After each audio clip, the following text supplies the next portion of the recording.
Hello, everyone. Welcome here. Today, we are doing some cleaning. Reminds me I should get some of the things I'm going to need for that over here, shouldn't I? Anyway,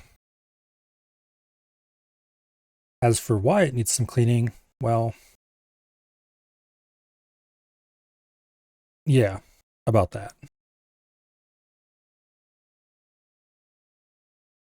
Ugh, that's really, really nasty.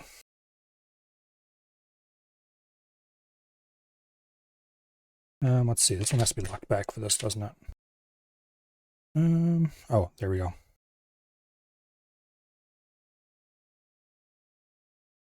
Okay. Chamber clear. Chamber is clear. There we go.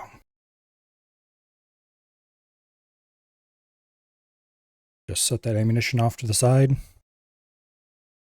This is still 2020 vintage. I really need to get new ammo, but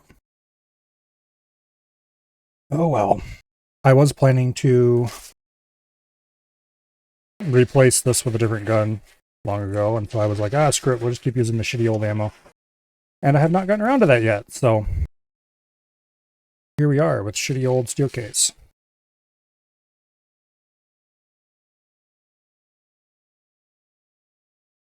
Not exactly an ideal situation, but oh well.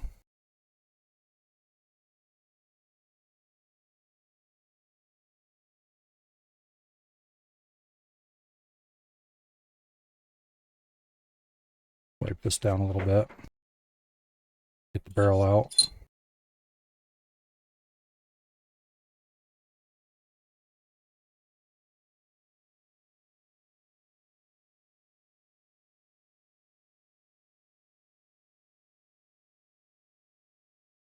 The bore is still nice and clean because I haven't fired it since the last time I cleaned it up. I don't exactly enjoy shooting this pistol. Kind of sucks, to be honest.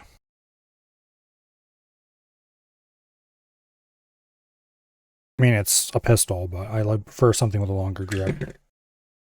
It's like, where do you go with this bottom finger?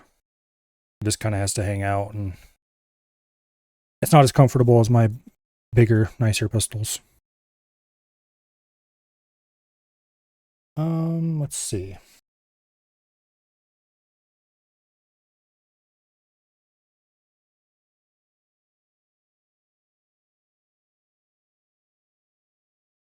A roll pin in there, it's got some crud in it.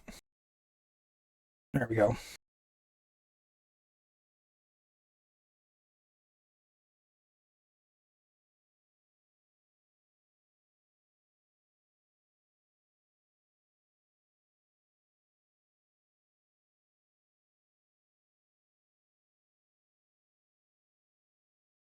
There's not as much crap in the slide serrations this time. That's good.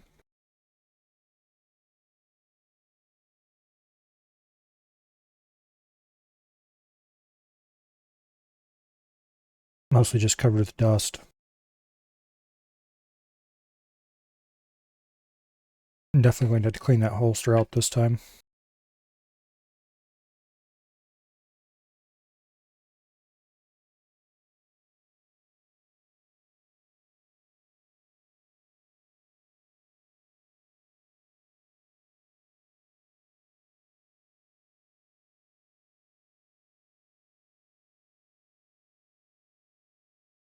Okay. All the dust is out of everywhere. A lot of this introduced itself, the interior, when I ran the slide, but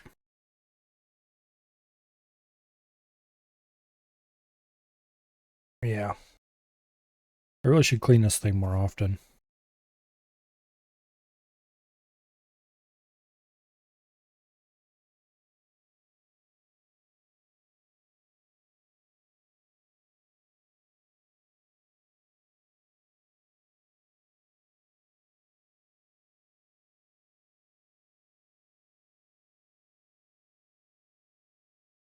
Okay. Dust down in behind this, what do I call it? Technically, I think that's the sear on this thing.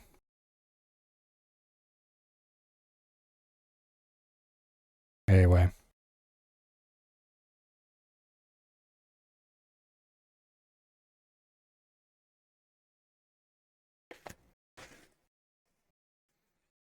Get a fresh hunk of supposedly paper towel. I wouldn't dignify it with that term, but oh well.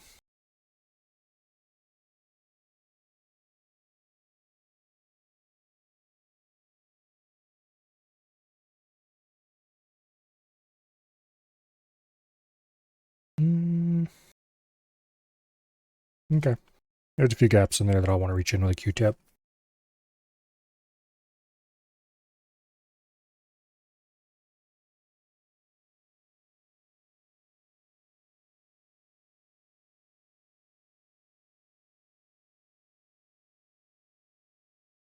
That cleaned out.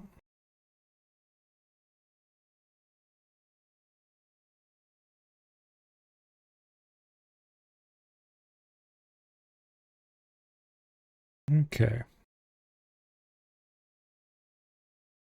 Getting a little bit of carbon and crap out of here. This thing's pretty clean, but as far as, propellant powder or burn residue, but pretty clean. You never quite get it all unless you really soak it or something. Look at that.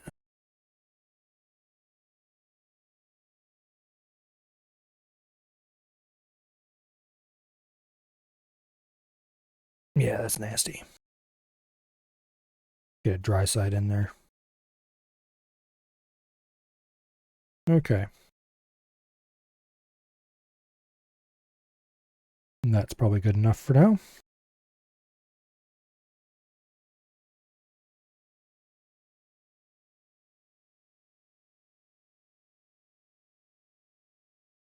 There's a little bit of dust in the barrel.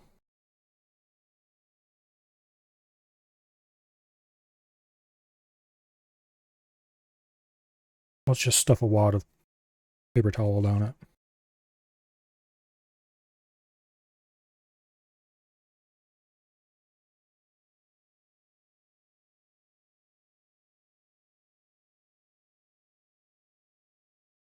That'll get the dust out pretty easily.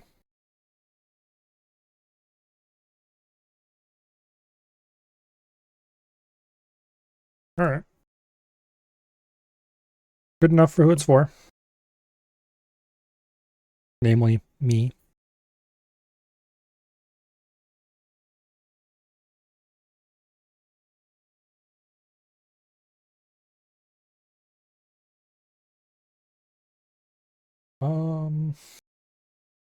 Where'd my X-Acto knife go? Oh, it's over on top of the 3D printer. 1 second.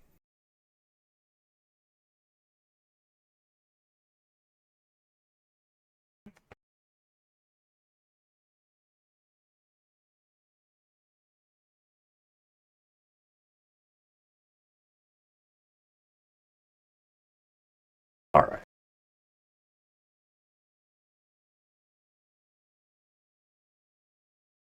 Few things work quite as well as a good old X-Acto knife for scraping tight corners and things like slide serrations.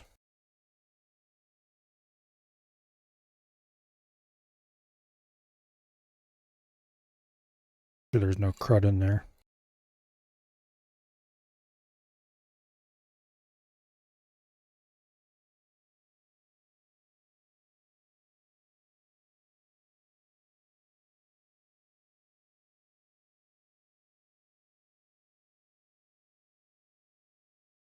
All right.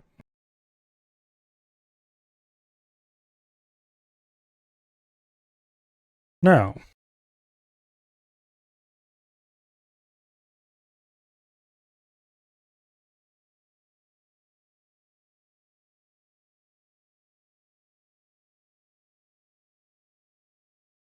Get this crow out of here.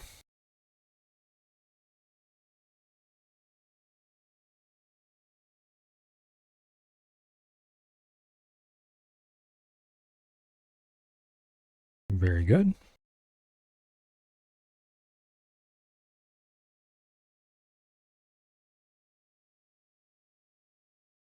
Okay.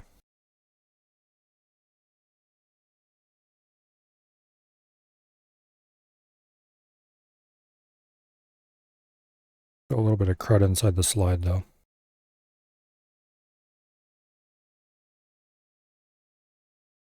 Let's get a new wet Q-tip.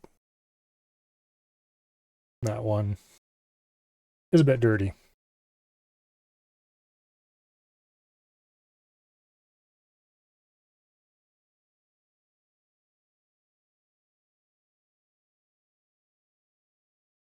The nice thing about using isopropyl alcohol for cleaning things is that it really doesn't like sticking around. It dries out very fast, which means you can slather it on things liberally, and then you'll have a nice dry surface shortly thereafter for oiling.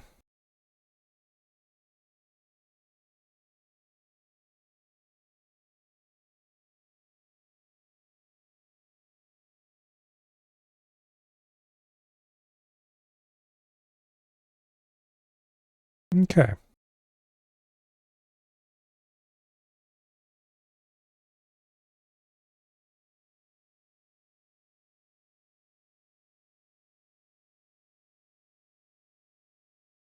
Just clean up around there a little bit. Probably should detail strip this slide sometime.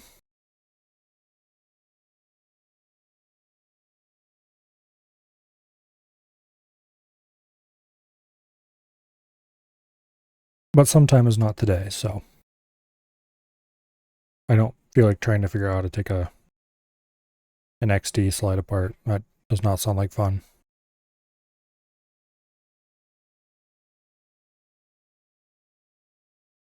Okay. Set that off to the side. And on to the next part.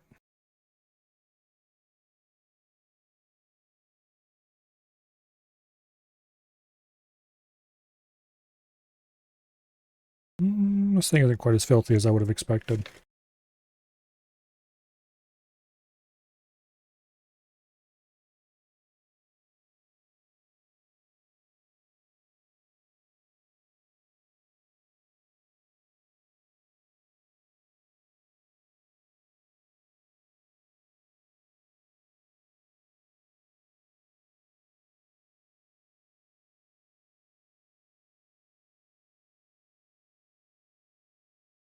Lovely. All right, now.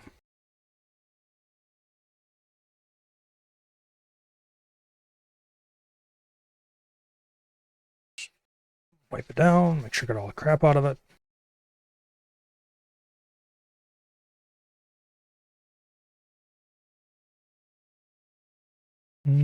Yeah, let's take it all the way apart.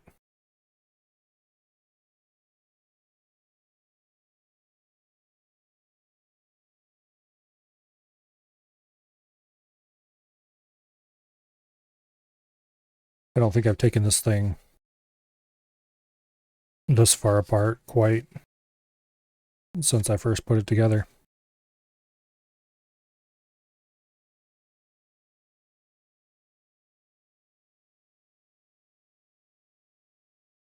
All right.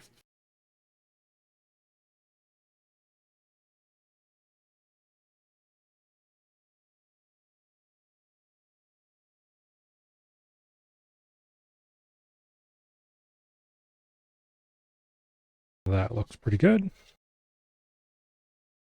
Now for this half.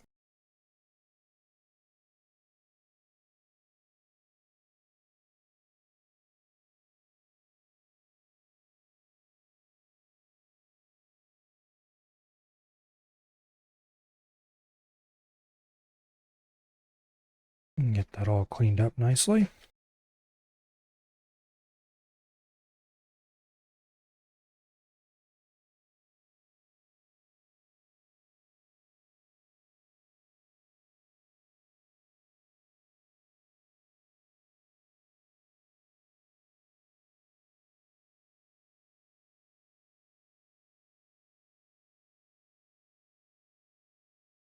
Okay.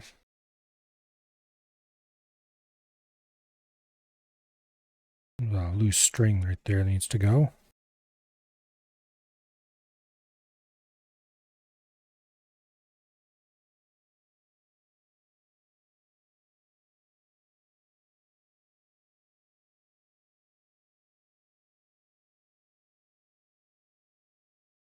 Belt hook all nice and clean.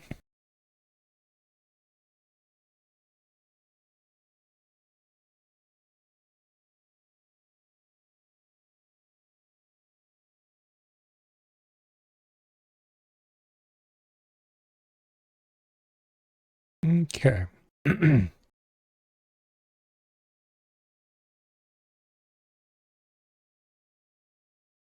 Nice.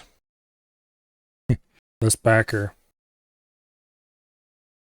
has got the shape of that pistol imprinted pretty deeply into it by this point. It's seen quite a few years of use. Doesn't really show up very well on the camera though. You can kind of see it. To be fair, it doesn't really show up in person that well either. You can kind of feel the valleys and stuff on it. But anyway.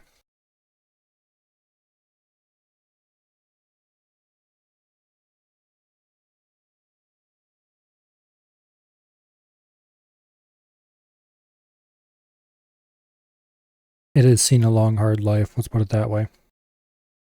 Although really it isn't that long. It's only like, would it be 4 years already? Guess maybe it is longer than I thought.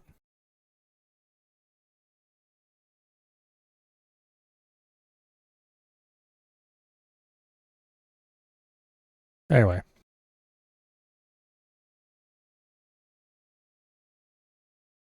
And so this part goes on to that part.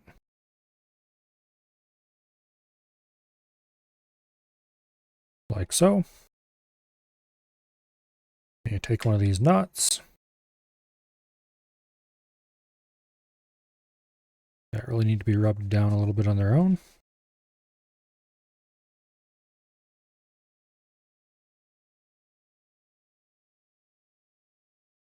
Okay. And that goes over that little thing and turns and locks them together. And then we just take this plastic bit and we stick it on there.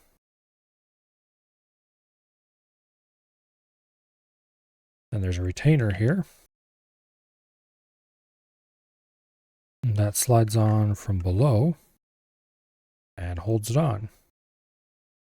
And that gets its own little knot.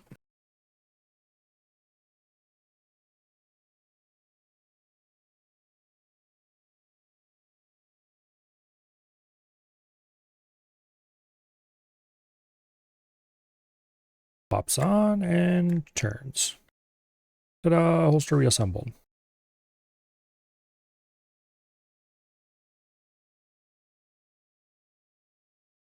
And the pistol itself will just pop in there and get held by the trigger guard.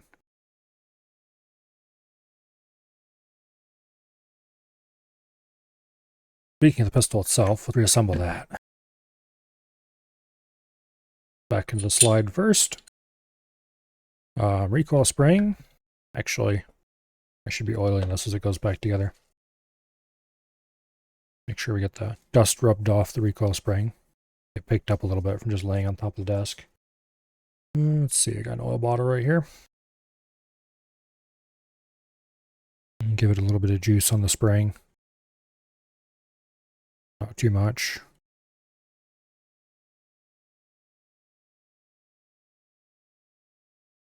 Really want the oil to go down onto the guide rod underneath the spring. And then get spread around by the spring when it moves.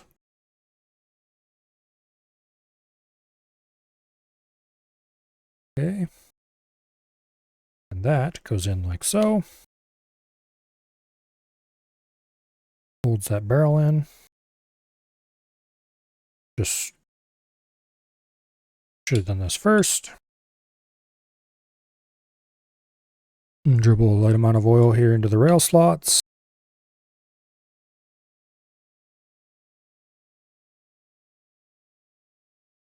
I should probably rub a little bit on the outside of the barrel too. It doesn't really need it,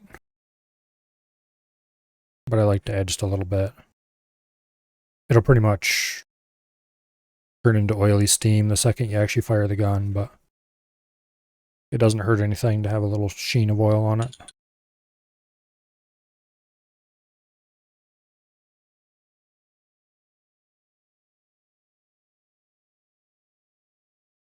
Okay.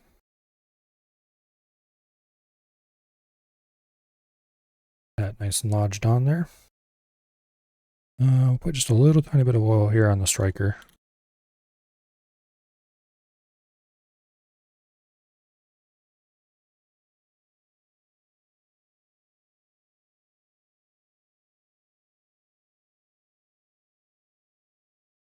Could probably do with a little more oil, honestly.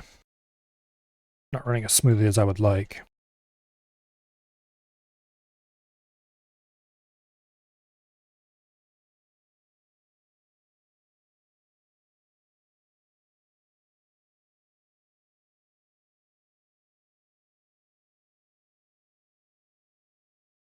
Okay.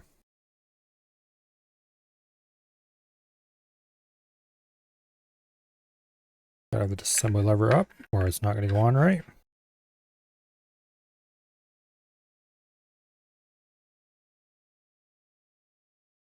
Come on. Stupid disassembly lever. There we go.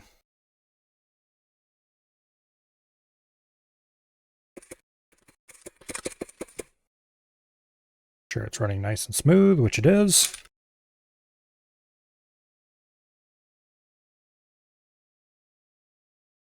I think I'm going to add a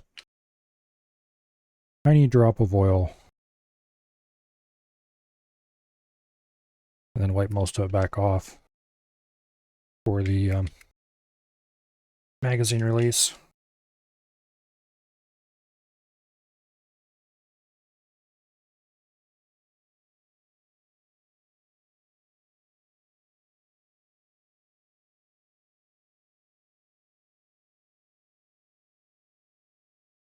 We don't want too much here because it'll collect dust and that'll make it worse. If I get a little bit inside, that'll be fine.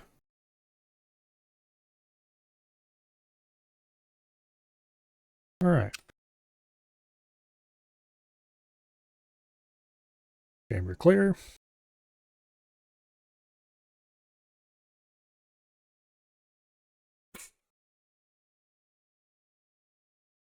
Okay.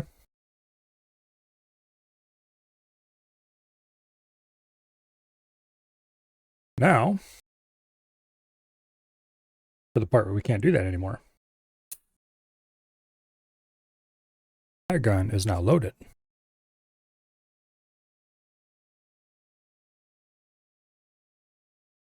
Next time I go to the range, I need to fire these rounds off.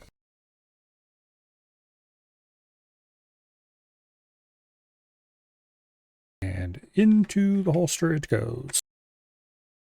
Boom. Well, no boom. That is the point. If it went boom when it went into the holster, that would be very bad. And I would have to explain to a whole bunch of people exactly what in the hell I thought I was doing. But anyway.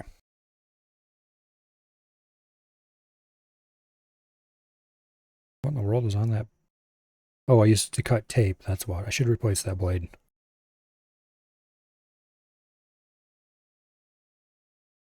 Anyway.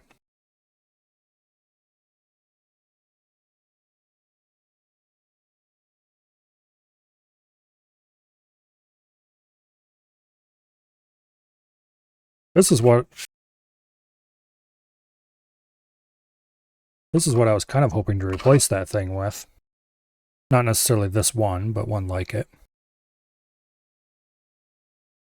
Chamber's clear. Nice Glock 45. Or clone thereof. This is a clone thereof.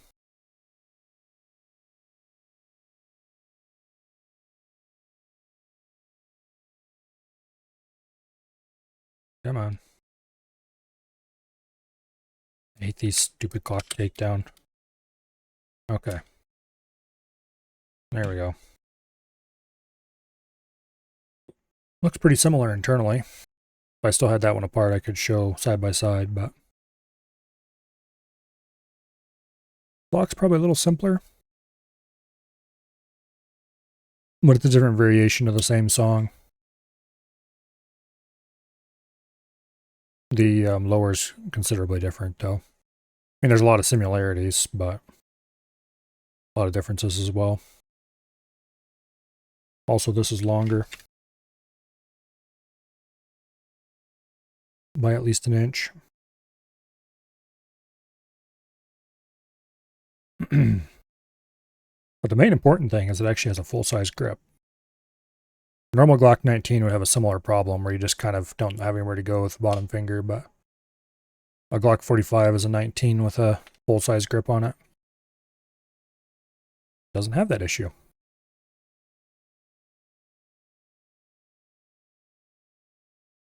This one has a PSA dagger slide on it.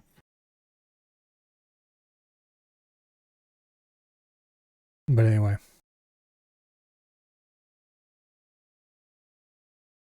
Dagger slides are pretty nice. I need to take this out to the range some more. Run some more rounds through it. Once I'm reassured myself that it is reliable, then I might actually end up carrying it. We'll see. I may have customized this one a little bit. It's a PY2A frame. I don't know if you can really make that out in the camera. There you can. But I removed the default serrations that it has and put my own on. Just a band on the front and back. And then added my logo here on the side. Because if you're customizing something, you might as well do it cool. This holster is just a 3D printed one that I threw together for storage. Nice to have a storage holster because it's an extra level of safety to have it in the holster. And also because then you can just set it like that somewhere. Particularly with this design of holster. Like I say, I got one on this one too. And just stand them up in a row without having to have a holder or anything.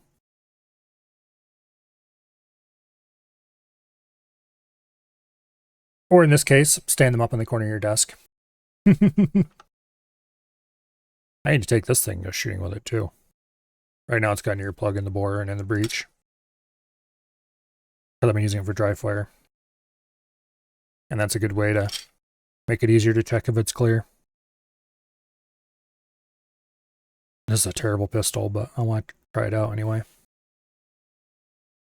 This thing is a Tara TM9. And it is truly awful. I don't think I have a pistol that's worse than this one.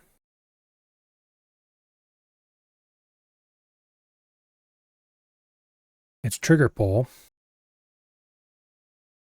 once again, clear, is really incredibly heavy.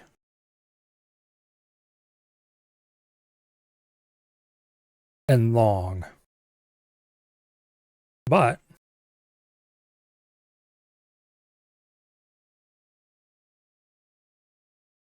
the reason for that is because it's double action. Every time I pull the trigger, it doesn't come through on the mic, but you can hear the striker fall.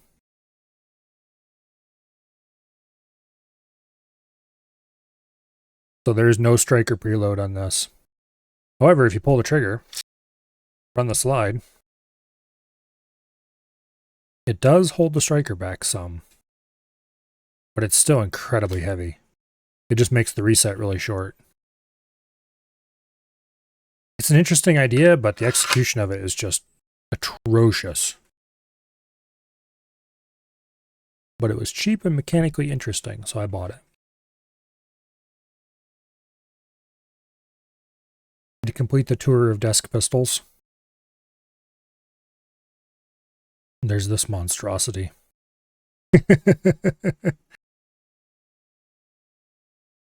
When I say monstrosity, I am not kidding. This is truly an abomination in many ways. This is a, what's called a harlot. It's a really, really simple 3D printed 22 pistol. Except this one isn't chambered in 22 LR.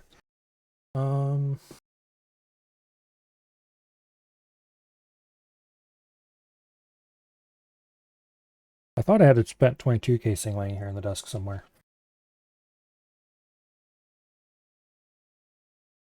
I don't appear to have a spent 22 casing, but I do have a spent primer. Anyway. I know there's one around here somewhere.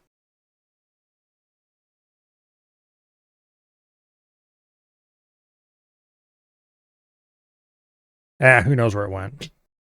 And I'm not going to stick a live 22 in it because that'd be dumb. But this is chambered in what I call 22-209, which is a concept that I never quite got to work right.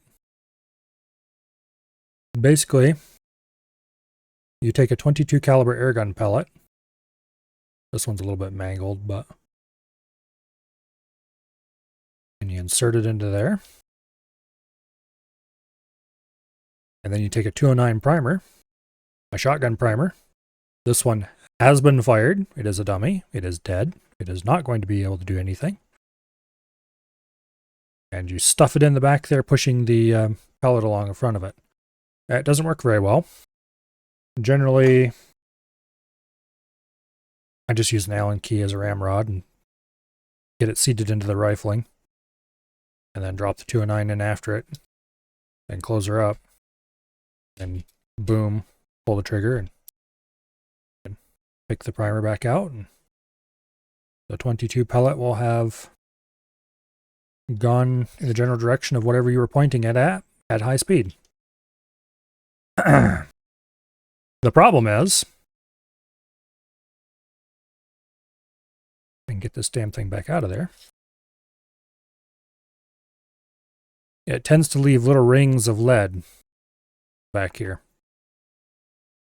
And that is a problem because then you can't stuff the next pellet in without taking a drill bit and going in there and, or some other similar implement and picking that lead out. That is very suboptimal. I have that test pistol, which someday I'll figure out the lead problems.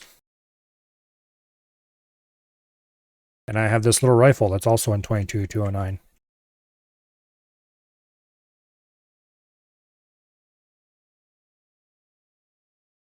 Look at the chamber. It's kind of a giant gaping hole. Where did that 209 primer go? There it is. Because got to fit a 209 primer, and that's larger than or larger round than a 22 long rifle. I never put sights on this. Got a space for where the sights go, but I never actually put them on because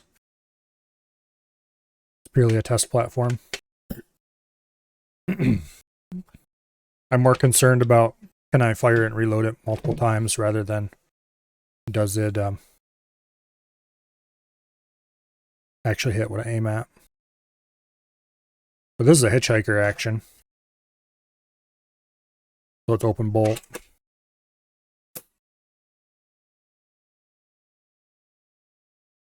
Might want to gas check the pellet. Yeah. Use some like plastic based ones or something probably. Those are The one I had there was demonstrating with was a solid lead pellet. It didn't have the hollow base like some pellets do. I figured the base was getting ripped off, but it still leaves lead rings, so I need to find a pellet that'll work with it. It's a cool idea if I can get it to work, because it's not much cheaper than 22 LR, but like a penny or two cheaper per shot. Or hard lead, that'd work too, yeah. But anyway. This thing uses a custom bolt. I can get a slightly more light in there. Yeah, you can kind of see it. It's a little fuzzy because the camera's not focused that close. But got a center fire, fixed firing pin.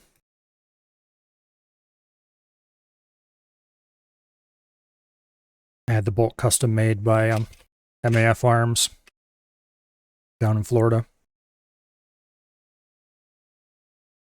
for this silly little project.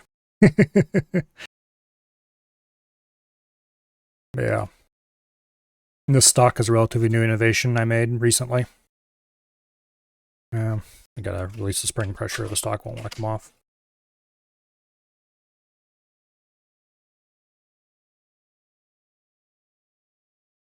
I designed this thing like a week ago because I'm working on making another hitchhiker with a long boy barrel, 27 inches.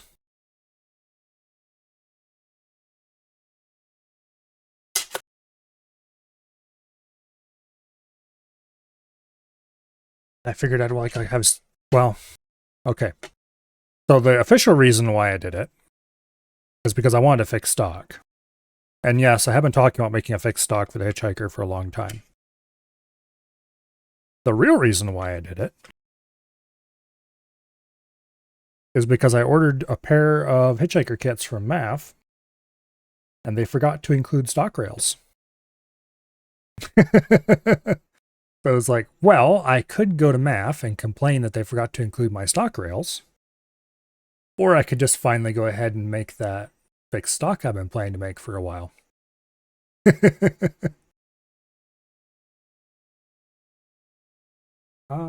Where is...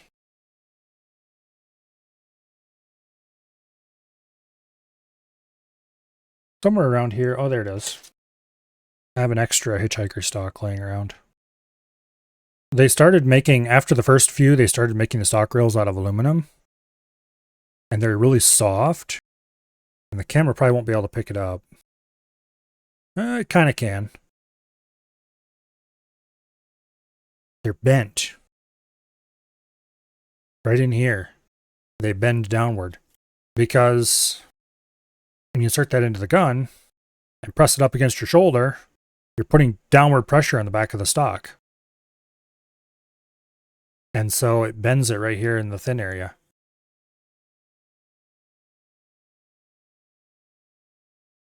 Whereas the metal stock rails, like this very early kit has, can take that. And they don't get bent. They stay nice and straight.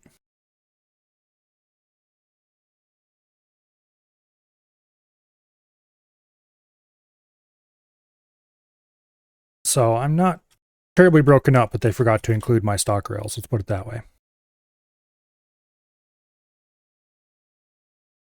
If they still made them out of steel, then I would be much more annoyed. This one's a proper 22 LR hitchhiker. You can see the wide bar firing pin down in there. This thing crimps the hell out of 22 rounds because it just drives a straight line all the way across the whole case head. Like, you are going to go off. But anyway, because yeah, when you shoulder it, you're if you're pulling it back into your shoulder, you're torquing it downward some. And so that bends those aluminum stock rails. Depends on how hard you're pulling on it, of course. But anyway. This is the first hitchhiker I made. The one I built on stream. Probably still one of my favorites because it's been polished and improved enough at this point that it's had every part on it that could be made wrong replaced, and every part on it that was slightly sketchy has been replaced probably at least once, if not twice. And in general, it's just pretty nice quality.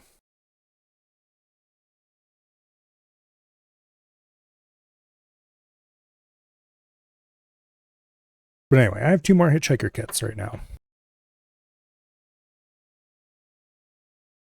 There's the kit that's going to go into this one, which is going to become that massive 27-inch rifle.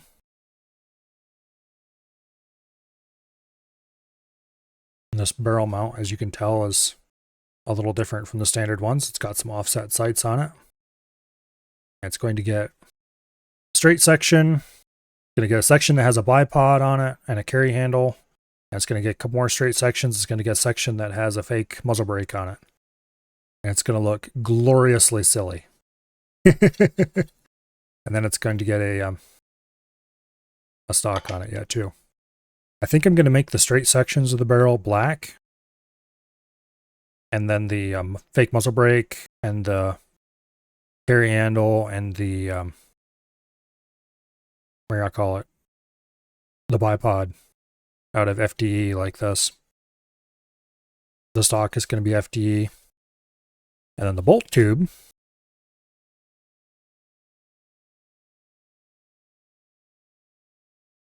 this is a junk bolt tube. I don't remember what was wrong with it exactly, but it's not quite right. Anyway, the bolt tube is going to be black. It's got a black bolt tube with a FDE stock, and I think I'm going to do a black pistol grip too, because that'll look cool as hell. I'm pretty excited about this build. Then this one is going to be a pistol with a 10-inch barrel, assuming I can find the 10-inch barrel liner I have laying around here somewhere. Oh, I don't know where it went. I don't think it's on my desk. Yeah, I'll have to look for that. But assuming I can find that 10-inch barrel liner, this is going to get that. And then I'm going to make a custom bolt tube that has the stock mounting stuff here removed and just replaced with a curve piece.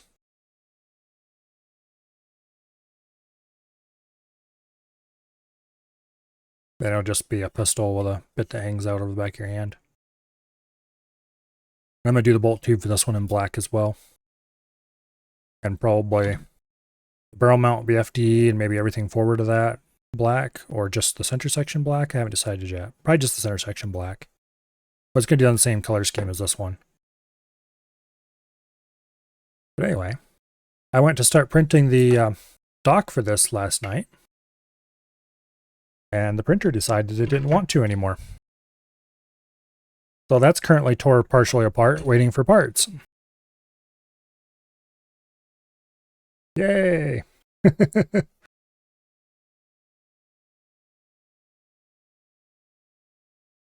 Oh. I think I'm pretty sure technically it's still, I think, but I'm like 99% sure that the cable that runs between the heater core on the hot end and the motherboard has a broken segment in it somewhere. Because if you wiggle the umbilical, the hot end will start heating again. And if it's in just the wrong spot, the hot end will stop heating and start cooling off, despite going to 100%. So that tells me that the hot end isn't working. And since it only happens in certain places, and since it stops if you wiggle the umbilical, or it sometimes starts if you wiggle the umbilical, I think that cable is hosed. So I need to wait for replacement wire and get that swapped out. Then I can get back to printing more hitchhiker parts.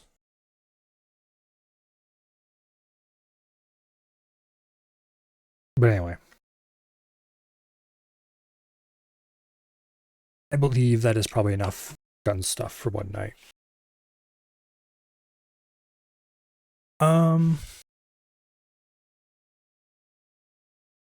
Get out of my view, you. Let's go ahead and see, what time is it? 9:20 thereabouts.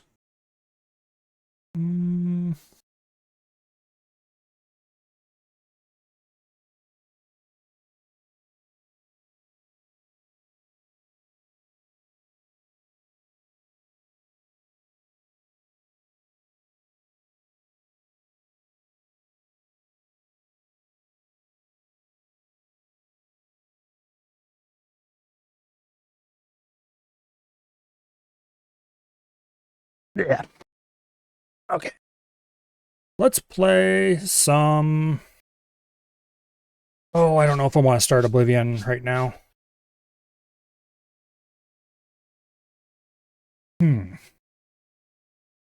Let's play some Door Kickers. I haven't played Door Kickers for a couple of weeks. And that sounds like fun. Eyes on the target.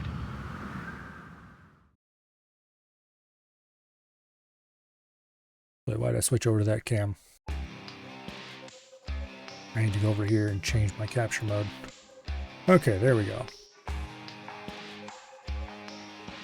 Change category.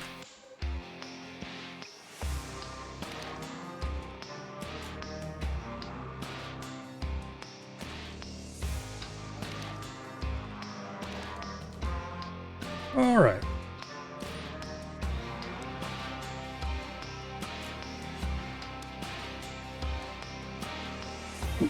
That, and I'm going to go turn the overhead light off here in a second.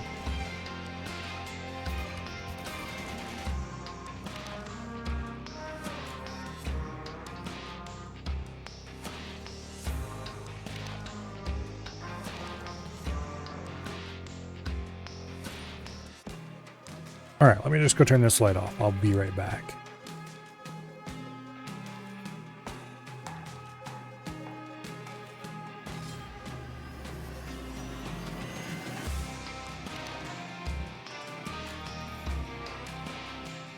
Yeah.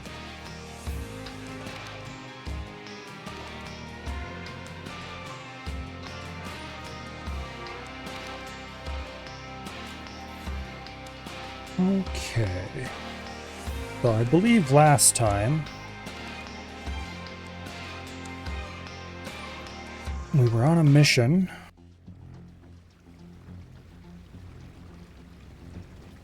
That was going... Well, it was going. I was having serious trouble getting it done without losing anyone. So let's just try that again.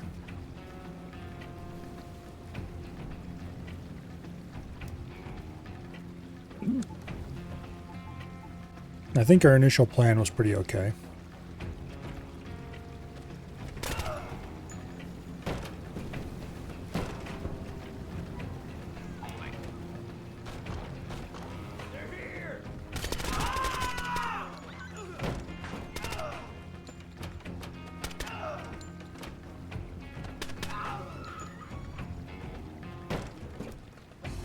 Okay. Don't shoot! That looked like it worked out fairly well. There was a guy in here. Usually there is not. So, grab you. And just make sure this area is actually clear.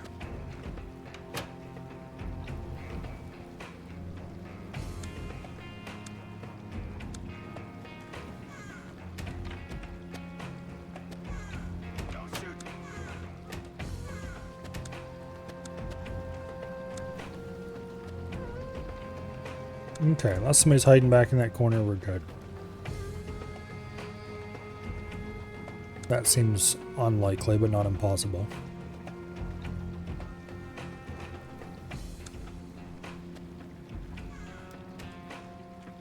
Okay, these guys have that covered.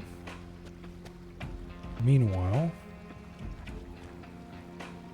guy has that covered. Okay. This area has been cleared completely. This area has been cleared visually, but not completely.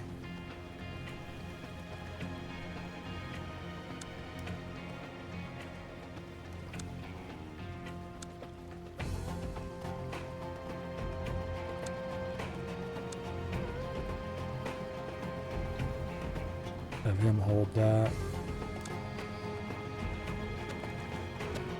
Don't shoot!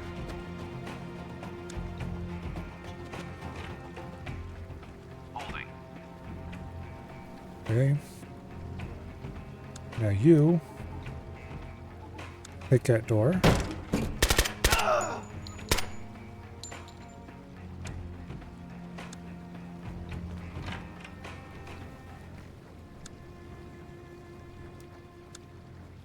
I mean, don't mind if I do. Okay, that's covered. You can bust this door down. Alright, clear.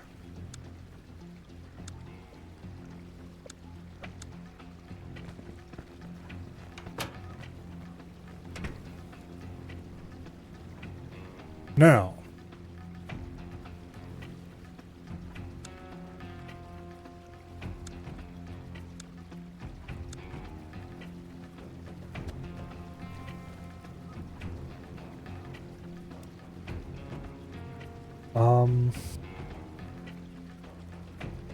next thing.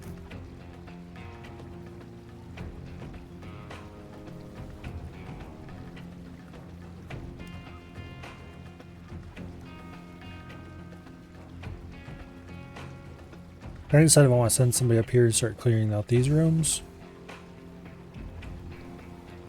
I think I do want to grab a couple of guys and send them that way. We'll leave behind like one person to hold this area. And we'll start sending some guys up this way.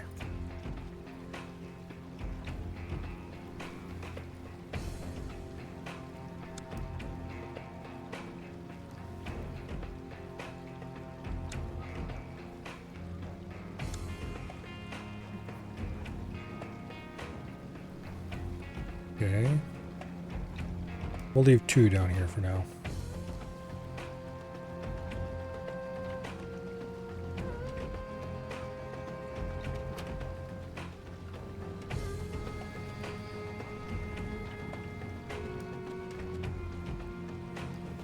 That was a little bit dangerous having him walk past that door without checking it, but it worked out in the end. Almost didn't, but it did.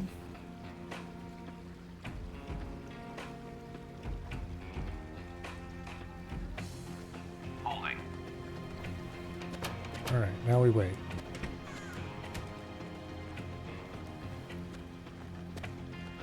So usually what the big problem here was is that a guy pops out somewhere along here with an RPG and lays waste. That is not okay. So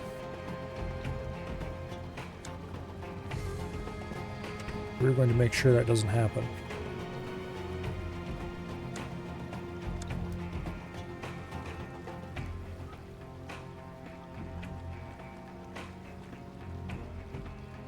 Okay.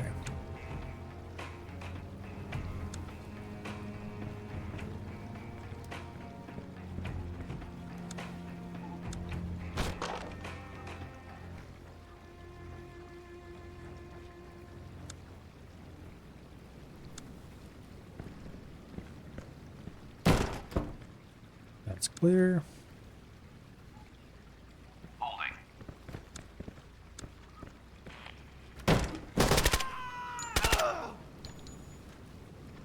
Clear. Do we have anyone who's got door charges?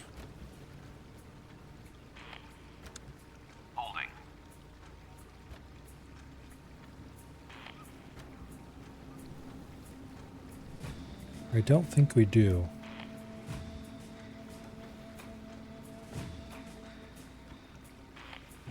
Wait, I thought I had a marksman. The marksman wouldn't have door charges, but I've been using... No?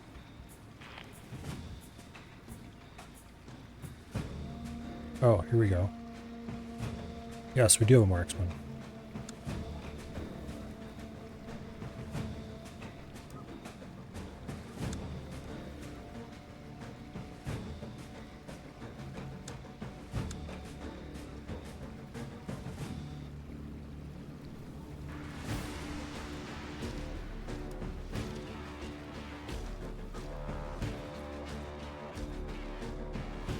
Hello there. Solved that problem nicely.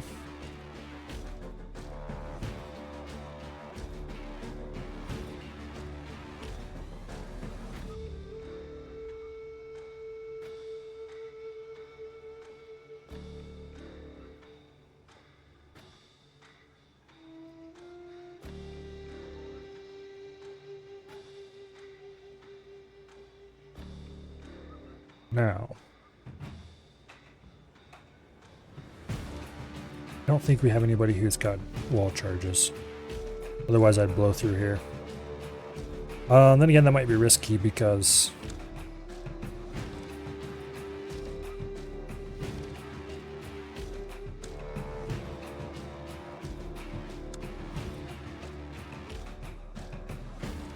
reasons. That's why.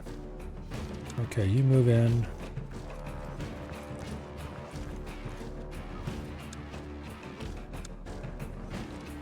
Holding.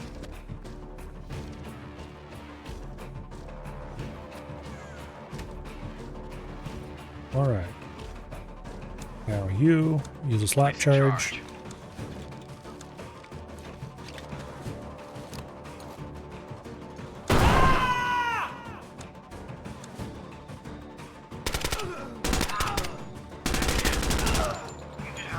Man down. What? Damn it! I forgot about that stupid door. Okay, let's restart.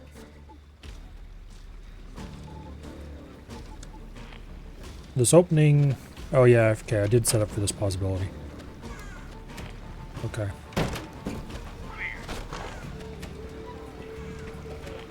This opening is pretty effective.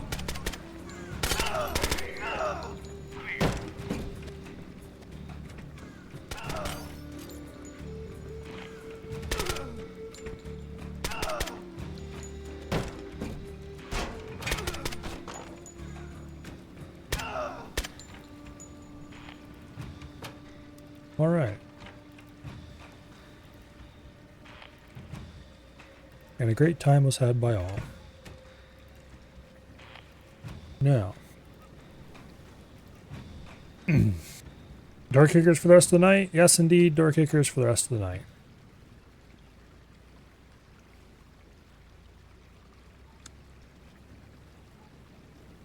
Let's go ahead and move you down here. Now let's go ahead and move you over to here. We're going to actually clean this out first this time. Like I should have done all along.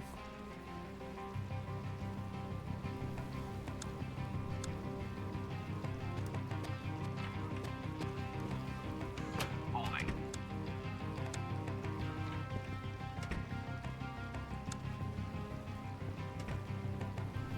Hello, Dread.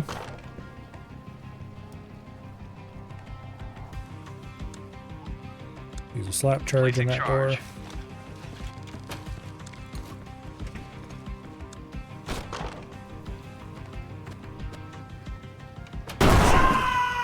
Boom.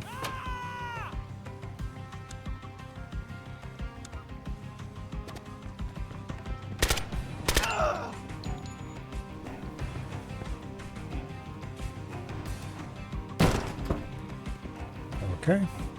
Cleared that area out, so it's now safe. Grab the marksman. Bring him down here.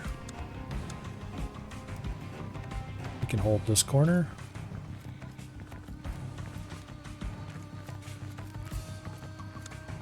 Don't shoot!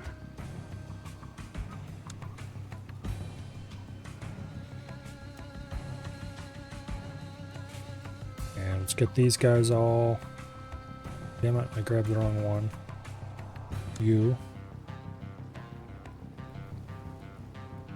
Okay. Don't shoot! Holding. Then we'll start pushing down this side. Don't shoot! Holding.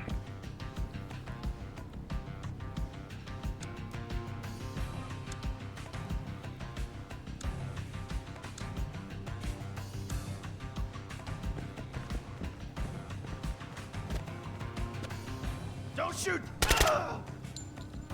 Okay.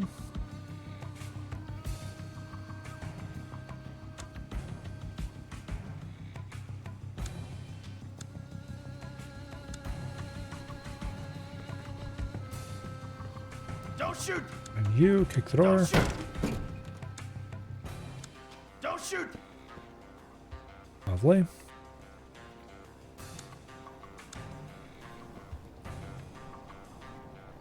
You'll hold that door for us for now.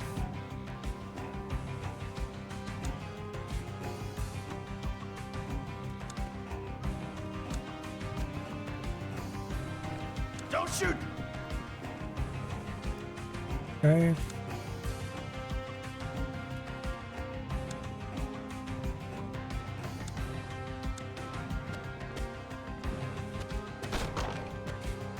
It's clear.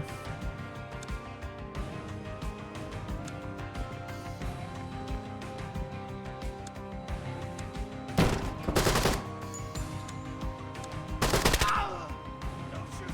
Okay. A little bit unfortunate, but not a big deal. Actually, here.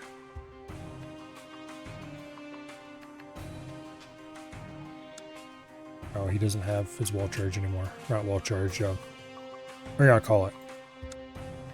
Okay, so he'll pull rear security.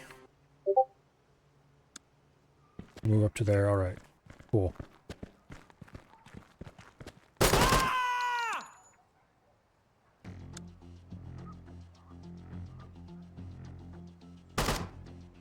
Uh-oh. That was a mistake. Clear.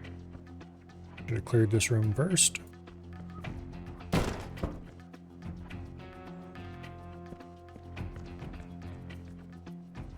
Okay, you, no, you. Placing That charge. flat charge.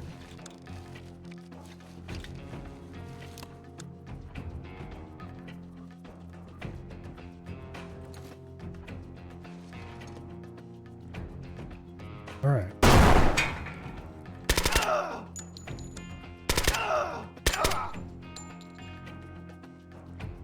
Cleared that room rather effectively.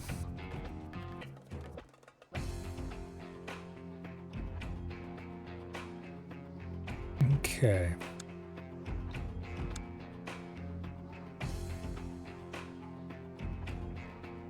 Move him down to there.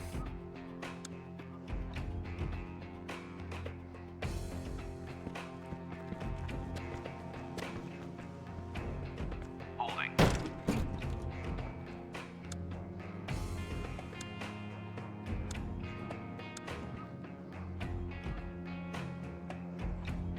All right.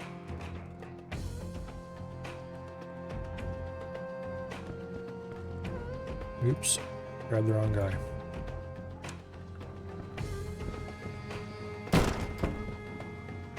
All right.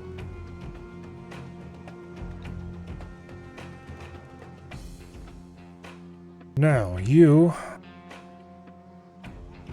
do not slap charge that.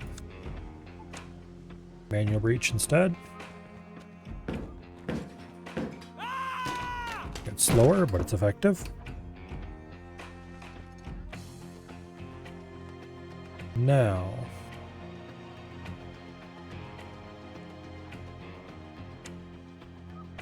you come over here. Clear that window.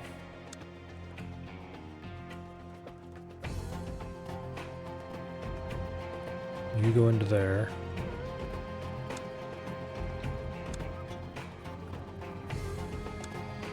You set up here. And you set up there.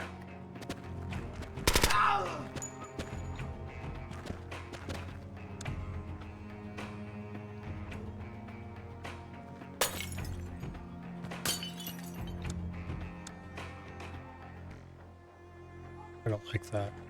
We saw a flash of a guy there. So you move over here.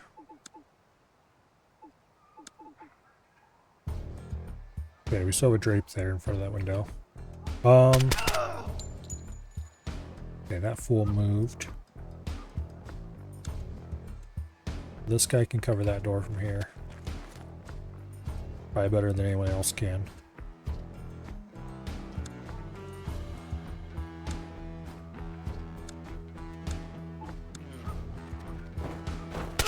Holding. Okay.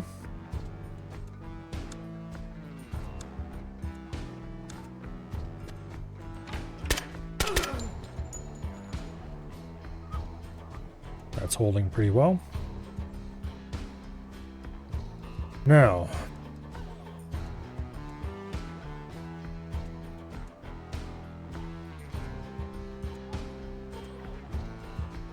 this guy's currently solo, which is not great. So we'll pull this guy back to help him.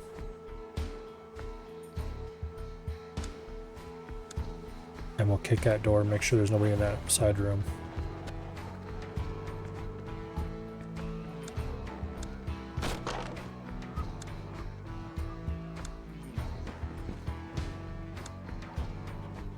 Okay, nice and clear.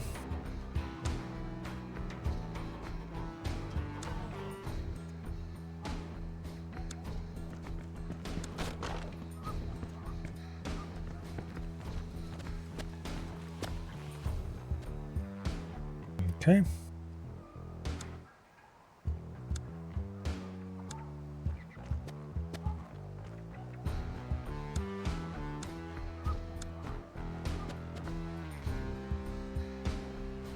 Now,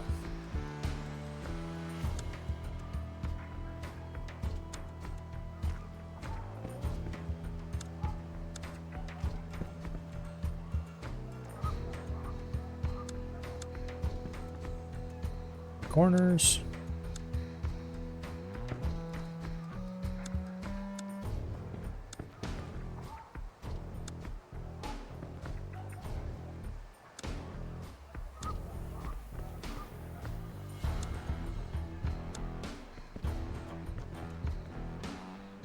Okay. Lovely. That room is clear. Now, everything is clear except this room. This room, technically. And this room. So this little area in here. And then this area in here. And this area in here. So the easiest approach we can have right now is to grab you.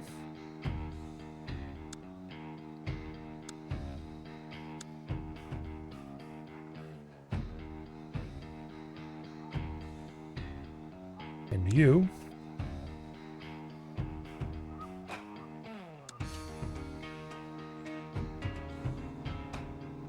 Okay.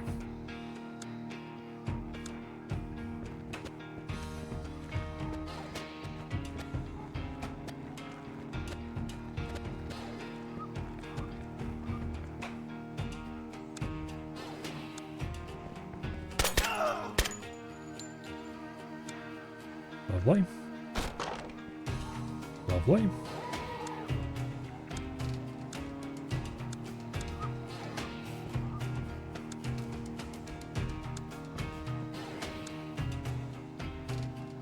All right. And we are supposed to be getting a VIP in here after all.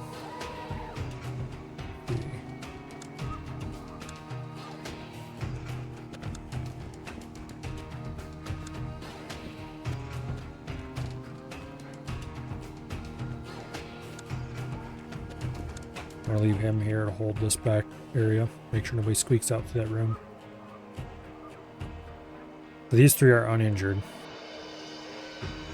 Means they're in the best shape.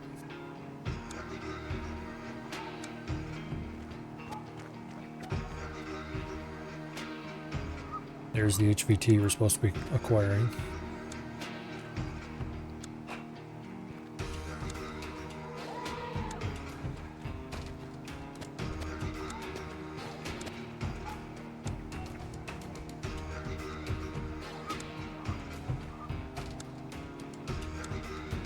Okay.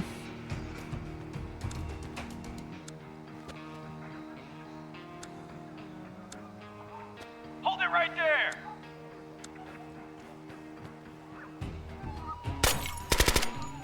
Don't shoot the HVT, you fools.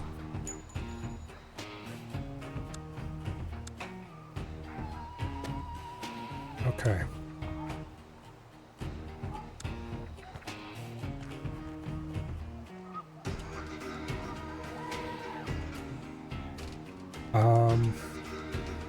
Okay, so this guy's holding across through here, so nobody can run through there. However, they could shoot through this door down to here, which might be a problem if this guy wasn't there to stop them.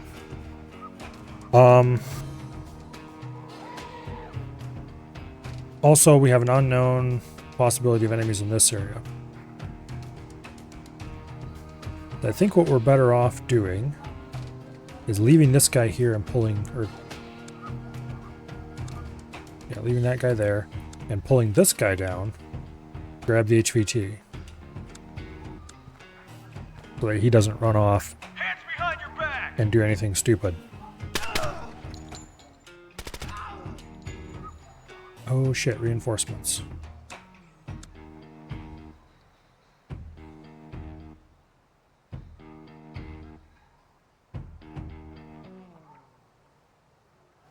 Okay.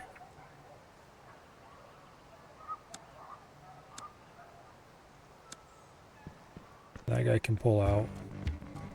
Nobody is guarding this guy's back. I'm gonna pull him across over to here, where we can guard his back. And these three can kind of ford up. Alright, now. This dude has grabbed the asshole.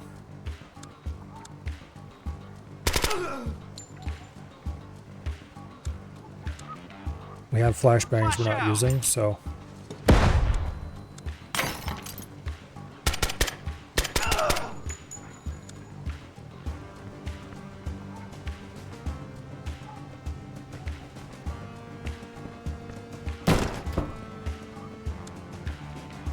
Okay, that's clear.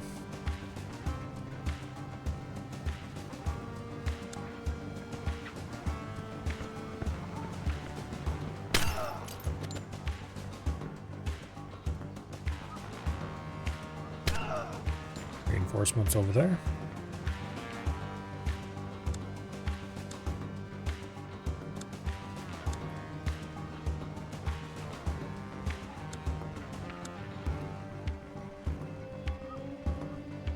Okay.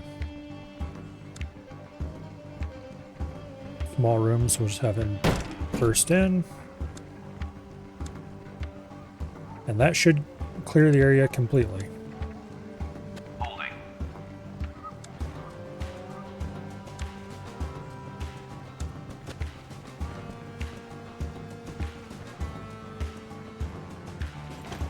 Now, we'll work our way back out.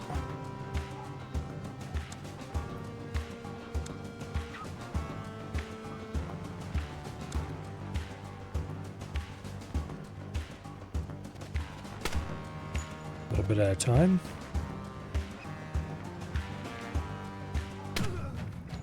That was apparently the last enemy. All right. We won't have to work our way back out. Beautiful. Disarm all bombs. There's one right there that's set for a minute. Hopefully that's the only one? Question mark?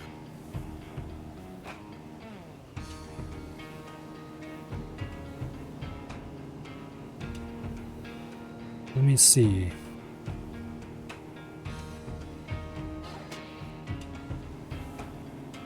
If that is the only bomb, this can be a very easy mission.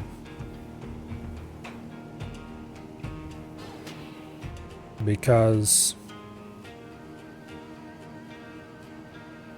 we can use a door charge, or a wall charge right here.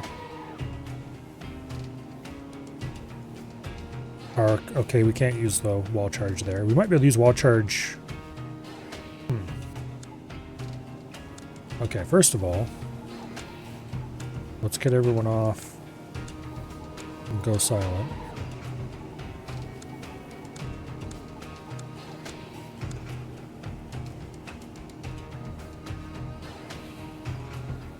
Okay. Now, you...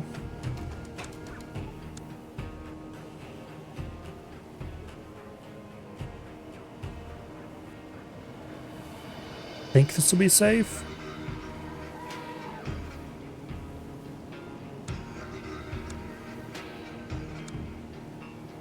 Well, there's only one way to find out.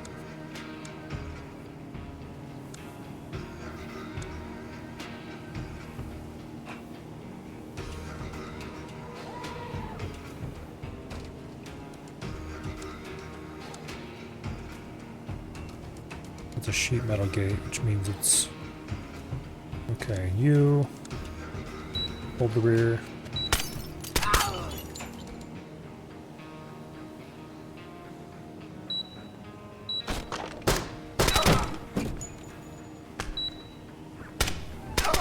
Placing charge. That was exciting. Okay, and then when you're done here...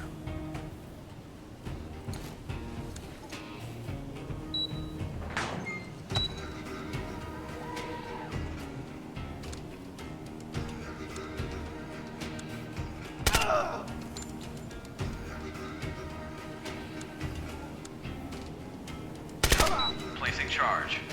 I accidentally canceled charging. Charge in position. Over there. And hold that way.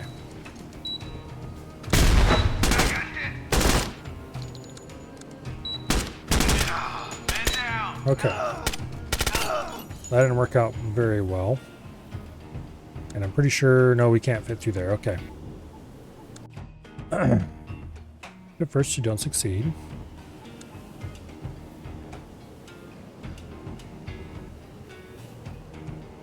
Let's try that again with slightly better placement.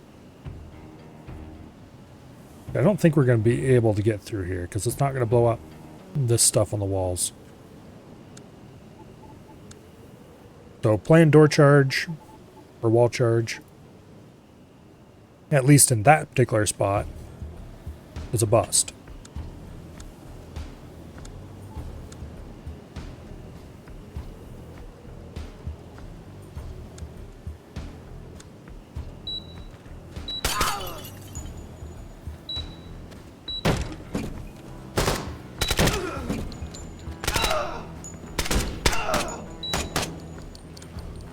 Okay, you. Put a wall charge right there. Placing charge. We're gonna have to hurry. Charge in position.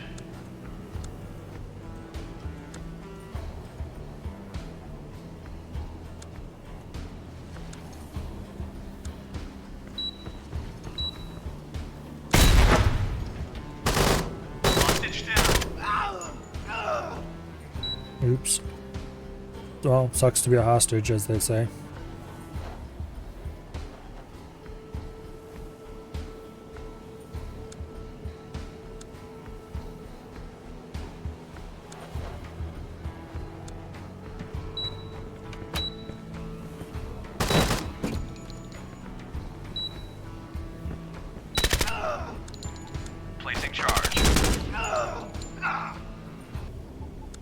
Okay.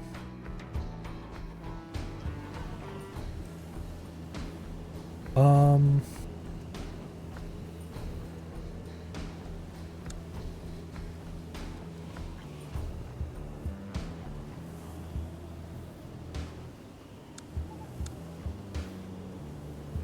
Boom.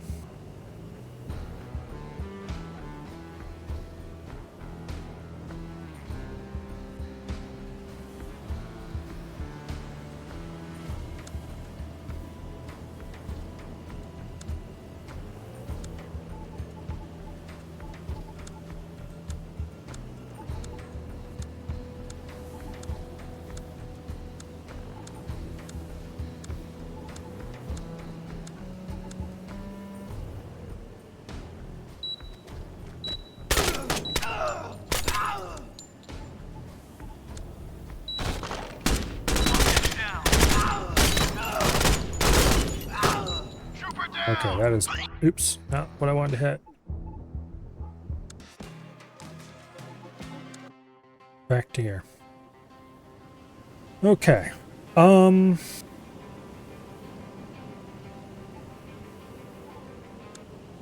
Yes, let's reset the current plan. I think what we're going to do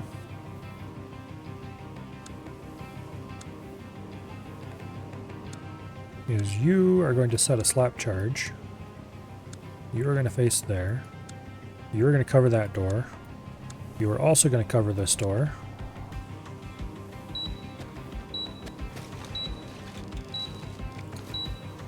Okay. Boom.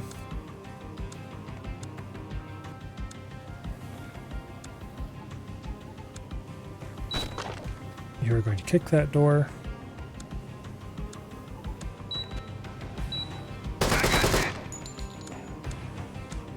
They're here.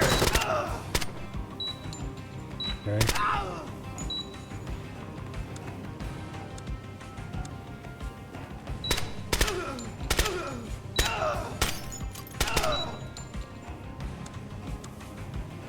That's one way to clear out a lot of that room.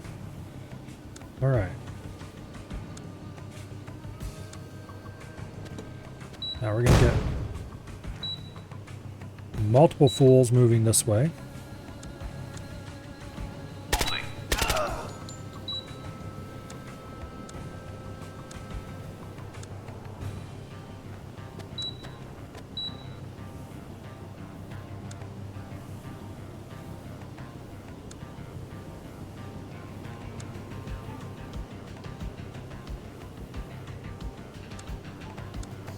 Gonna clear that window. Holding.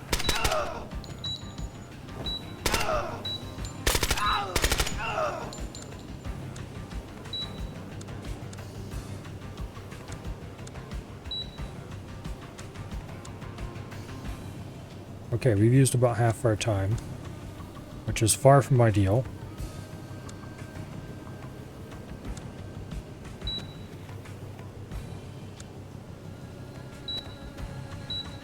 So we need to get our asses in gear.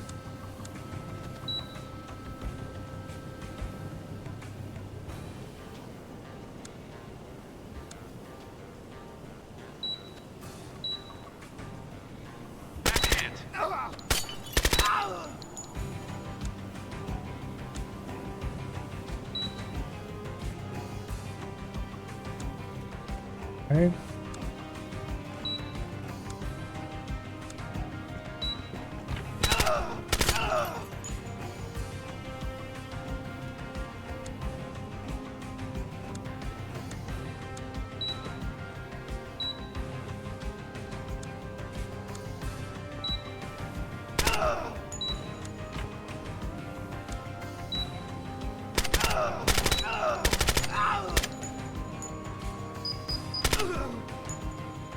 Right, you slap charge that door.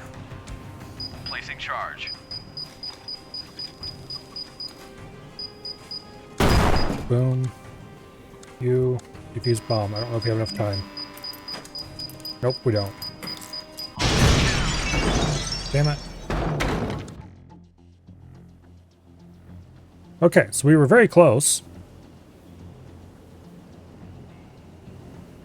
We just need to move a little faster, which we should be able to do fairly easily.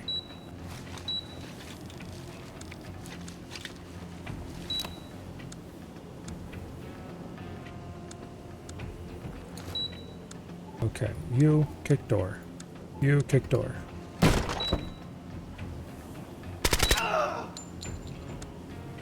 You hold door.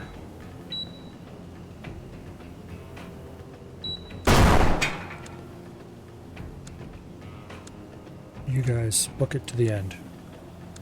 Clear. Holding. You get your butt over here. As soon as they're past, clear window. And start lighting them up. You get to the end, you get to the end. Go, go, go.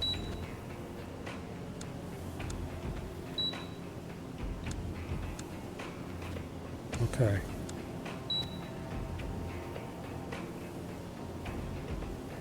Now.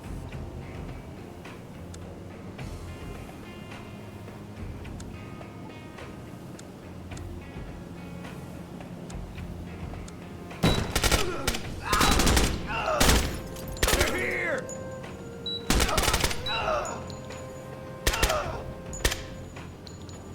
That was a lot of enemy clearance.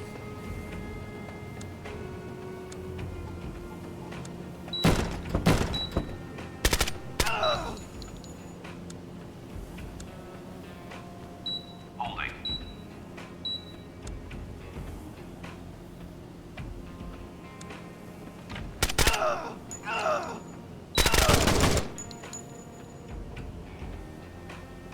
What was that?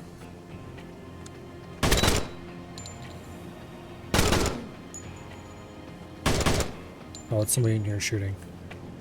Yeah, we don't give a shit about that right now. I mean, we do, but...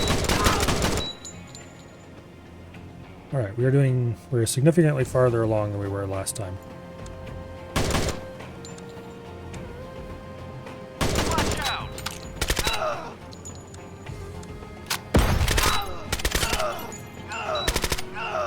Yeah, sucks to be you guys. Okay.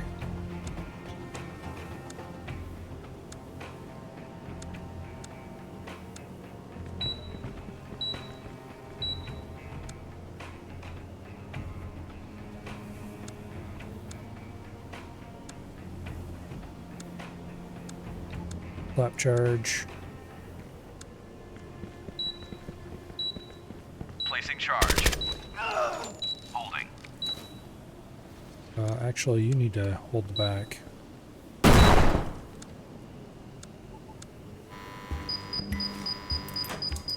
Okay, we made it. Done here. Nice. Do I have military experience? Nope. Not even a little.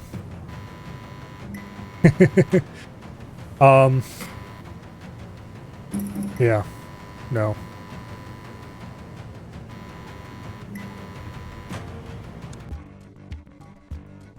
I'll tell you what, this game makes it particularly easy. I still do a lot of things like forget to watch a door that I know leads to a non-cleared area. Or position a guy facing away from a door that leads to a non-cleared area. Dumb things like that. But this game is a lot of fun. Okay, what are they giving us this time? A couple of assault troops. Mostly assault troops with one gunner. Okay. You're so bad at the controls yet? You pick them up pretty fast. They're pretty intuitive in my experience. I played a little bit of the first game before I started this one, just like, I don't know, not that much of it actually. The controls in this one are way better than the first one, that's for sure.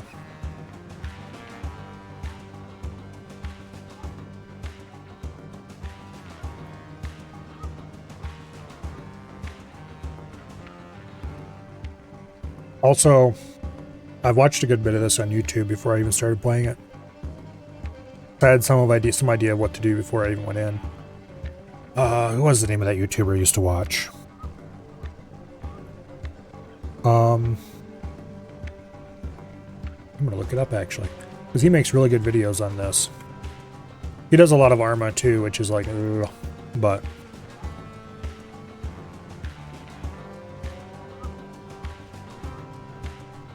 okay. Who was this dude?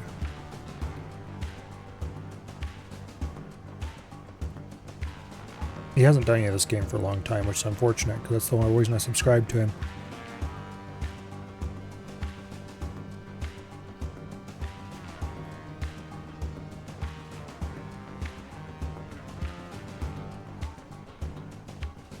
Here, let's just look at the list of who I've subscribed to.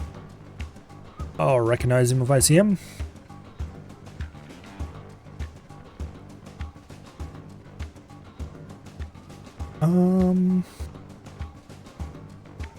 Karmakot.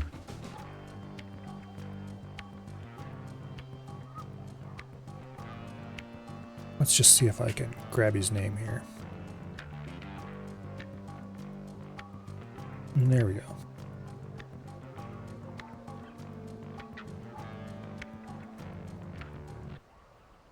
That guy.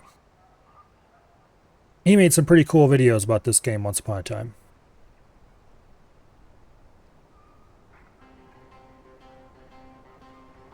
And I watched a ton of them.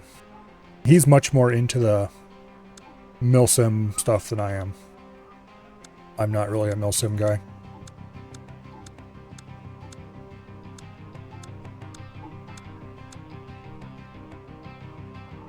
But I did pick up at least a little tiny bit about clearing buildings from watching those. That's about the only exposure I've had to it, is watching his stuff and playing this game. Not the same guy you've been watching? Well, quite possibly.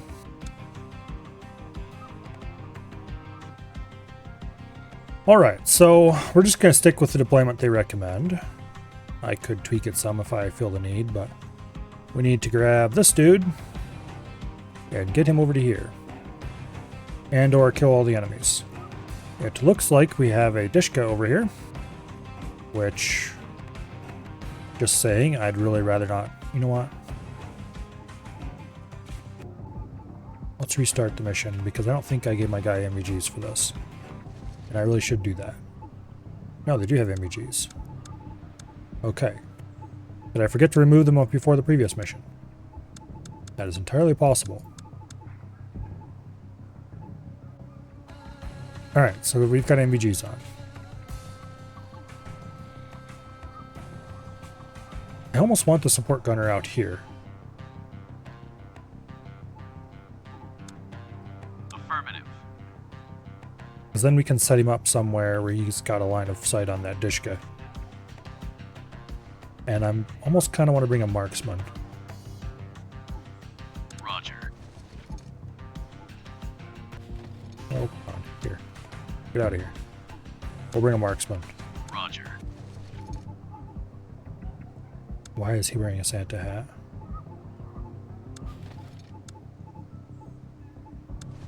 Okay. Get a marksman with some MVGs. Stick him out here. Good old M110. That should do just fine. You pestered some friends of yours to show you room clearing and basic book study.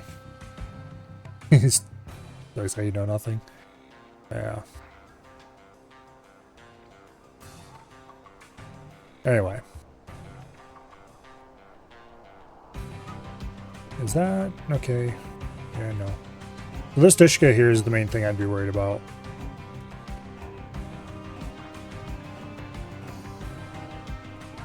But it doesn't look like there's anybody on it, so as long as we can keep that way, we'll be fine. Okay. Let's put the guy in the M110 over here.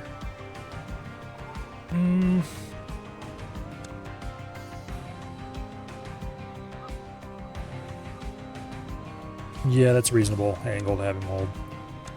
And then we'll put the Machine gunner over there.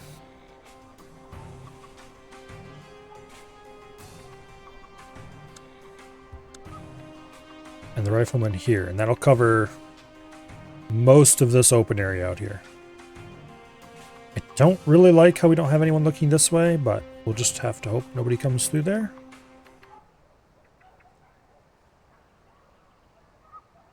And we'll have to get these guys out here soon. Alright, take these guys off Go Silent. They all start on Go Silent because I've given them suppressed weapons.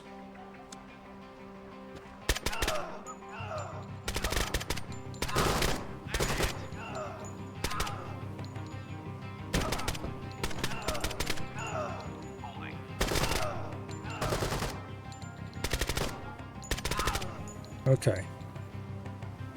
Got a few injuries here. Not ideal, but it'll work for now. Let's just go ahead and do a manual breach here.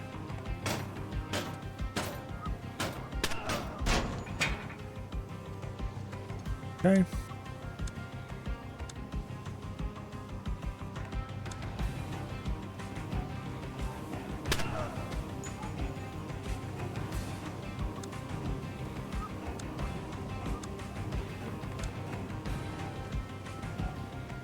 Now,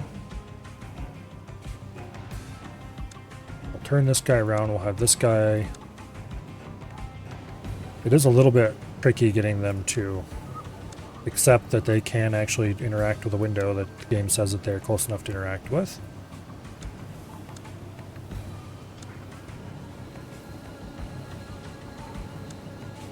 There we go.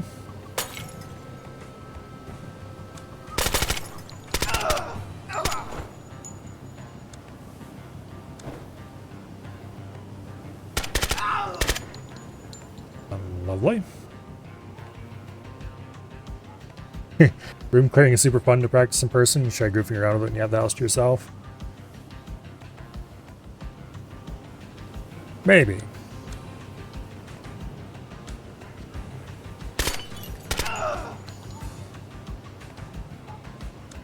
Let's get you over here.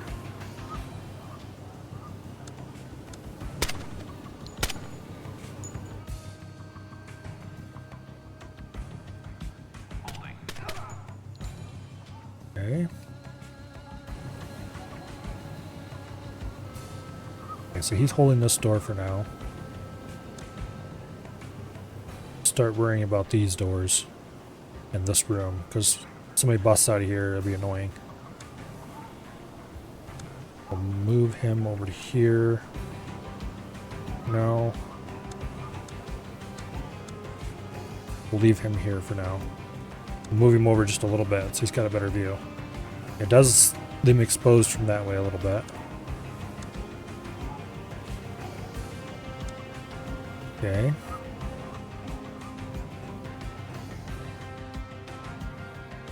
Yeah, our back is protected reasonably well.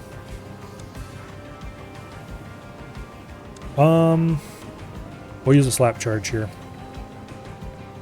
Placing charge.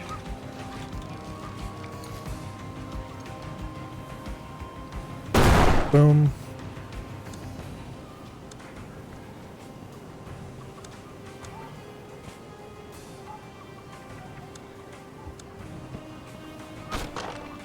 Okay.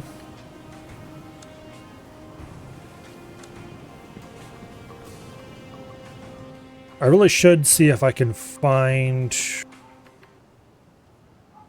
a place to shut the lights off.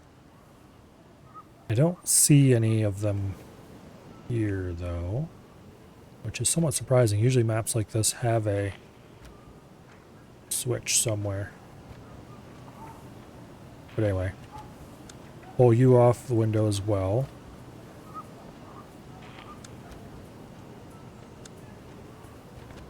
We can probably just solo this. Yeah, no problem. Okay. And then we'll bust out the back door here. Clean the backyard. And one possible worry is solved.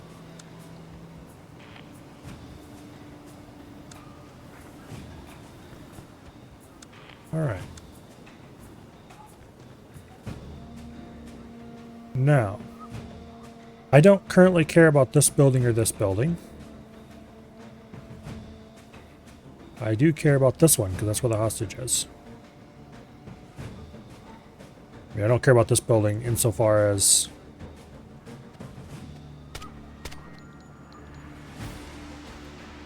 there are no enemies, which there is one currently.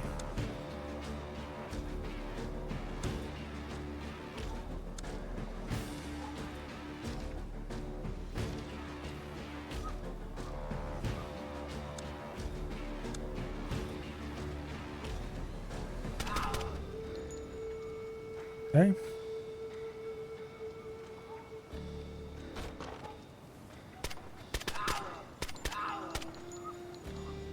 Now, these three are still in good shape, yes. You could probably use a reload.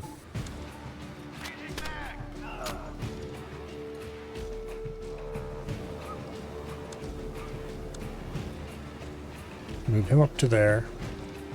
Take yellow here, who is mildly injured, and move him over to here to hold this back area. Actually, we should probably have him a little farther down like that. Then we'll take teal, or cyan, or whatever the hell you want to call him. And we'll move him up that way. And we'll take orange, and get him positioned here.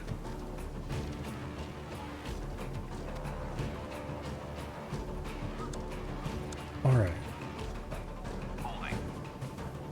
You go in that way, you go in that way.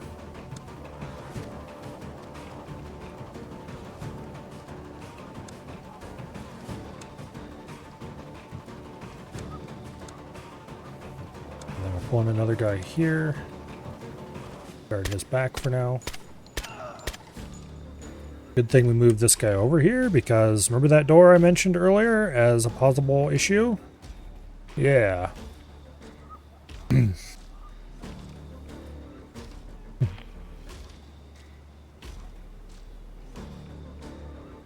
How they train in the army, by yourself, then with 2 people, then 3, and so on. So by the end, you're all proficient and feel like superheroes.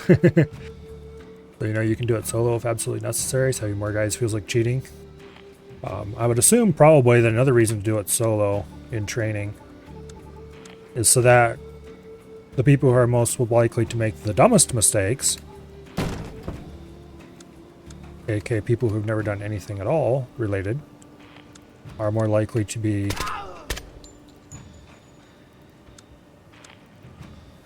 not necessarily swinging their guns in everybody else's direction.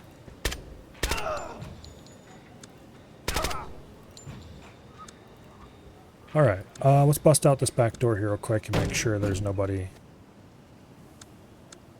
hiding back here we need to worry about. Okay.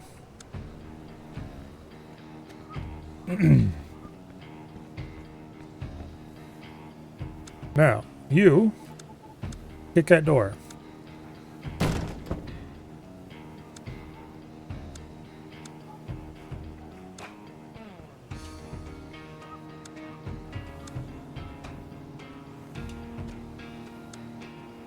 All right.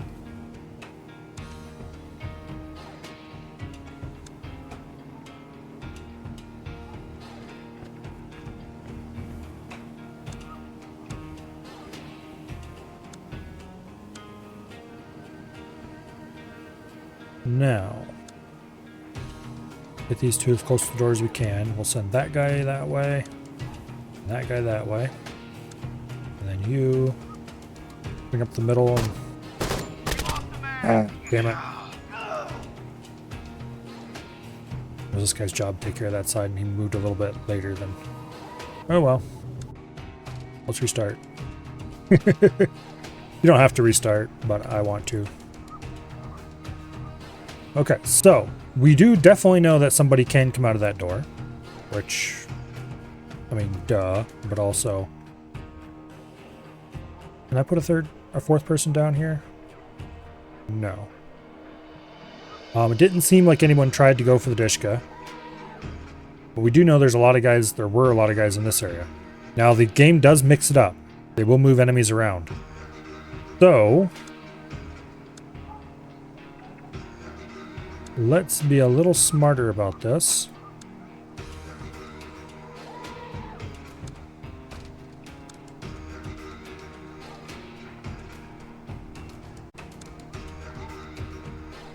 And have them face like this first. There is a guy by that Dishka. Okay.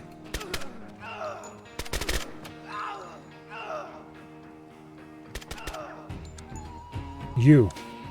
Get him. Miss. Okay, good, he missed. Missed.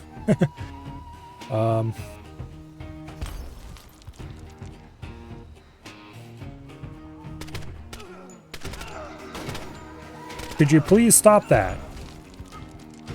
I think we got him that time.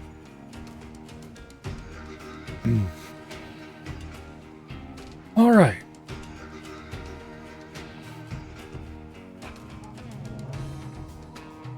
So this guy.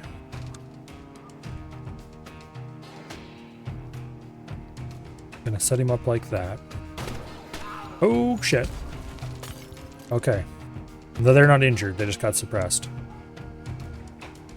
That was extremely lucky that we didn't lose anybody from that rocket or any of the other rockets.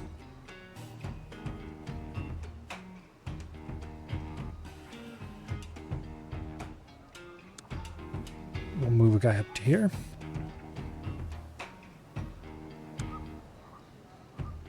Okay.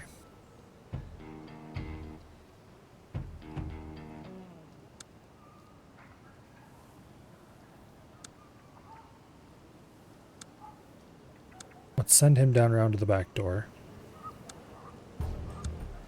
Park him over here by the front to watch this slice. And then we will...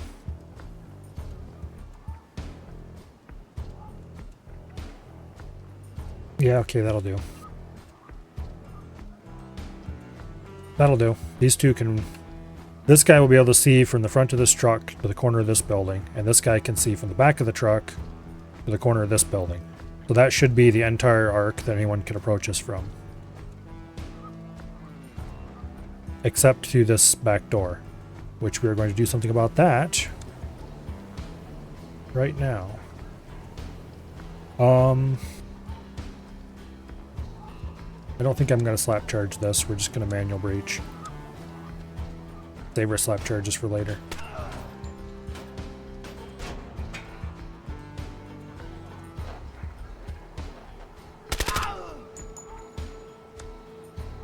Okay.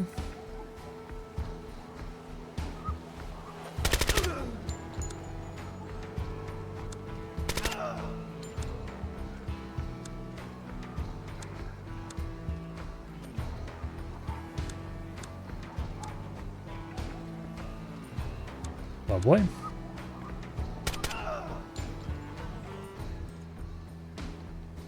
I don't know why I have the M249 gunner doing this.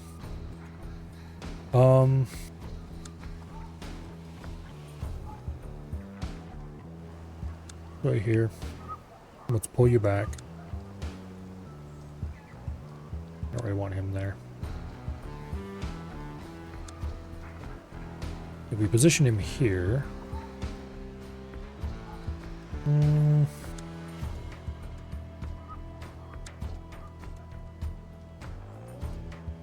Okay.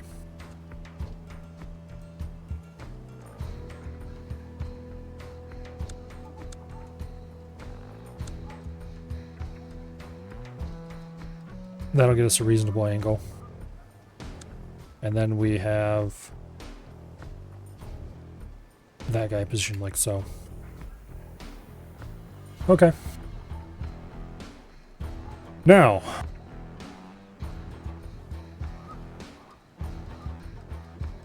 the front area is secure. We probably have some guys in here. They'll probably burst out of these doors eventually. We probably have some guys in this building, but these two will be able to hold this area from most angles.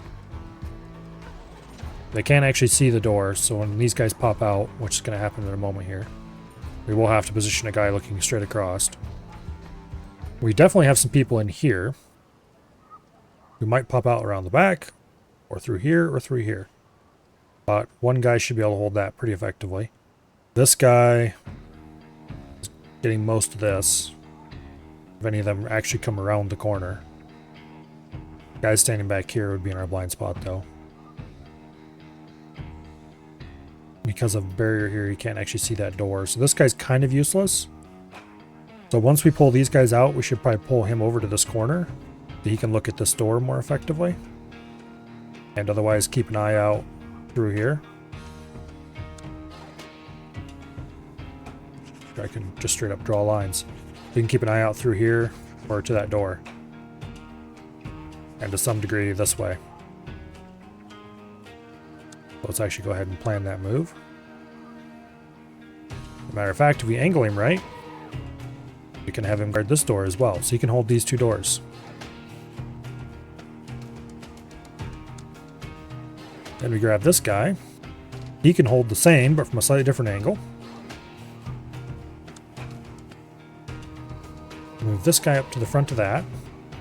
He can hold this door and the rear of the building.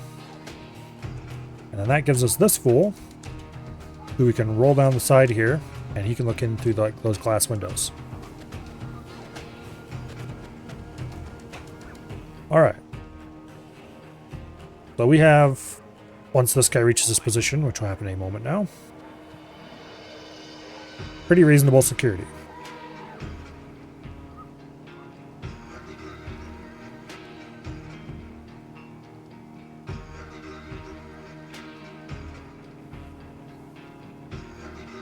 These two guys, they are not ideally positioned for what they are. This guy should definitely have somewhere where he has a broader line of sight because he's the marksman. Matter of fact, if he had the marksman over there, he'd probably be better off because this guy's got long, clean line of sights.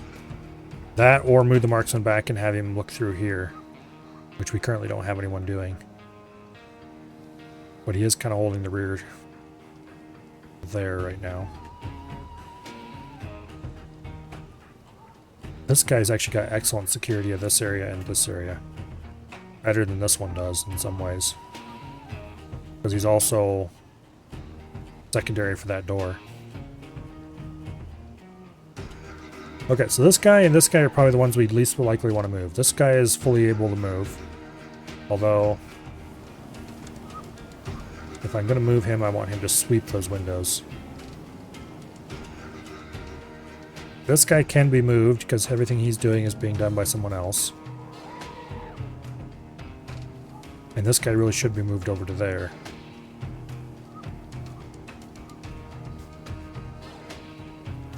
And hold. Well, yeah. We'll just do this for now. Okay.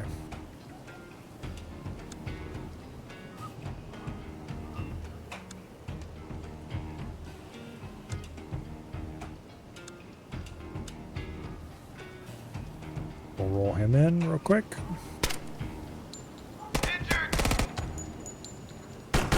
Mistakes may have been made. Mistakes very definitely were made. Also, he ran out of ammo. That's why I should check that stuff before I do such things. Alright. You, Buster. You get to go back outside and play rear guard. Because you're injured now. And so you need to be someplace where you're not likely to be needed. So you get pulled out and brought in here.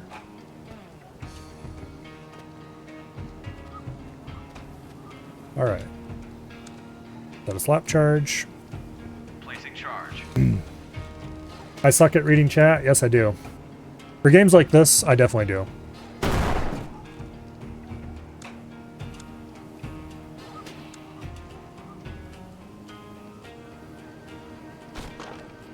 Okay. Oh. Entry beard. Raptus spells the W. But anyway. So this building is almost clear. I'm going to move that guy over to here so he has a slightly better view through these doors without actually having to come inside. Then we move this guy over to there. We can sweep this corner from outside, like what we just did. And then we just roll around the corner. Boom, clear. All right.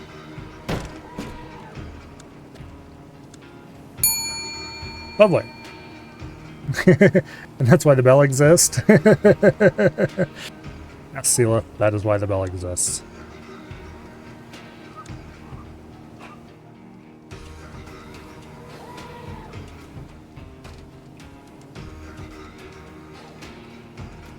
That, and so you can just make it ding whenever you feel like it as well.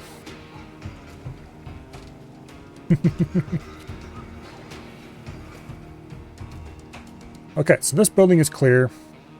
I can't imagine there's anybody back here, but we'll run some way through there just to be safe. AK-47s for everyone!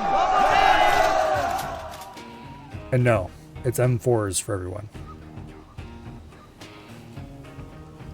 The AK isn't a very good weapons platform, if you ask me. I mean, it's perfectly serviceable, but it's a bit aged. Okay, so we can put the marksman here and hold this front side, which I'm not terribly worried about holding, but okay, you pull up to the back.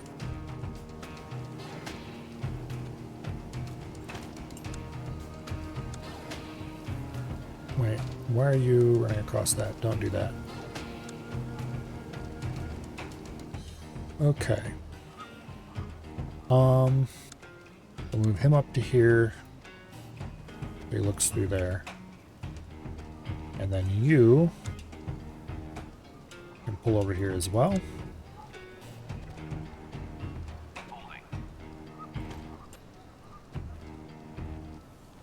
Bayonet's perfect for searching things. That's pretty much, I understand what everyone wants a bayonet for. Nowadays, it's not so much poke that guy, it's poke that suspicious looking thing on the ground that I don't want to touch with my hands. Which is simultaneously funny and makes perfect sense.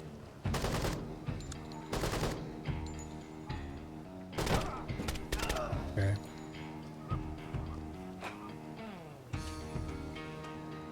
Now.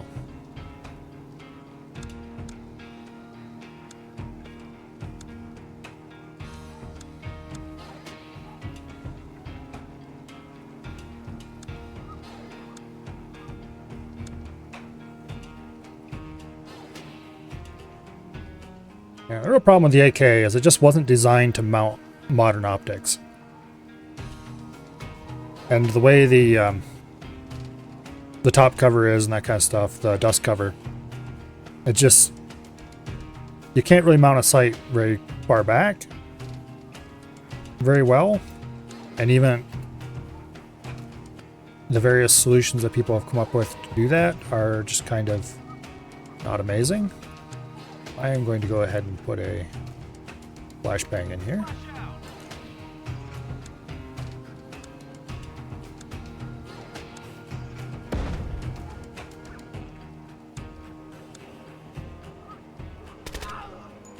There we go.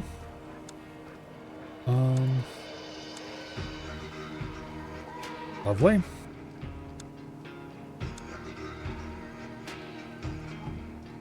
Now, we are watching this door from the outside, so there's no reason to ghost anybody out through there. We will instead do this. Are you up against the back wall as far as you can? Now you are.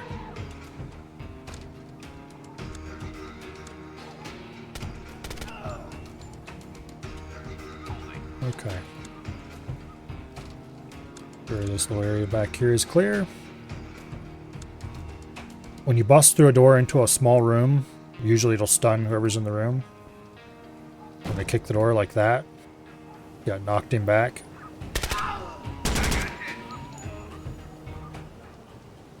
Okay. Open door, line sight. This guy can't quite see that spot. Neither can this one because the truck's in the way. Boss is in the way.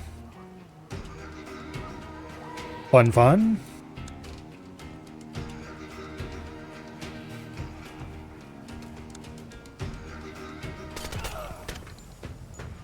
And that was apparently the last enemy on the map, too.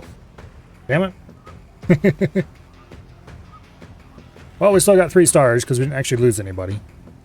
We came close. I'm not going to do the challenges because the challenges, some of them are actually kind of easy. They're just annoying, like no pause. As long as you just go slow and move your guys around, it's not too hard. Single plan. There's some I've done with single plan.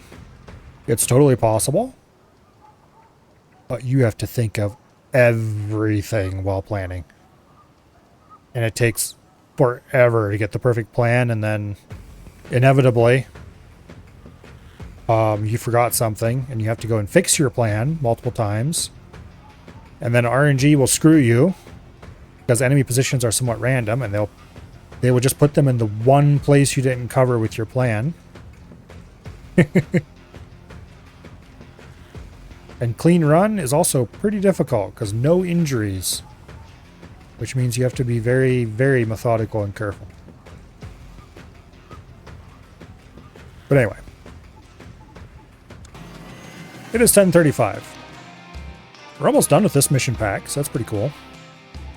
Got a ton of them left to do, though. Looks like we're over halfway done with the game.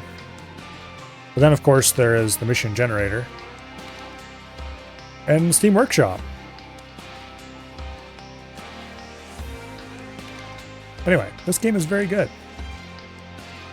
Remember the few times I did that? It took forever to plan it. Actually, what missions did I even do that in? Apparently this one I got all the challenges. Clean run, no pause, single plan. Yeah, this one's a pretty simple mission. You can kind of see how the plan works out. Let's just run this because it's kind of cool. See if they actually do all this stuff. You'll notice there's a lot of Placing charge. sequenced actions and stuff. Okay. Alpha, go.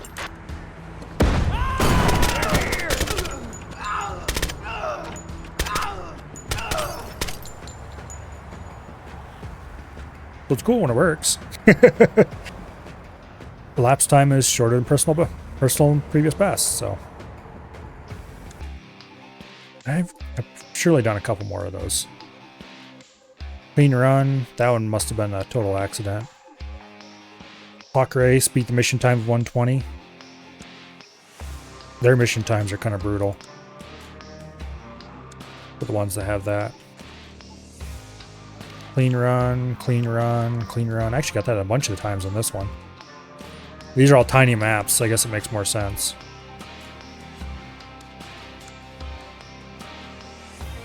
I must not have done very many at all of the single plan on this game. I know I did it a few times in the first game. Never did finish the first game. This one, the controls are way better.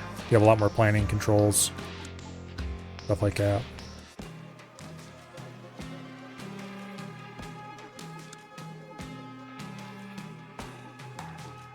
The larger the map is, the more time thing you have for things to go horribly wrong.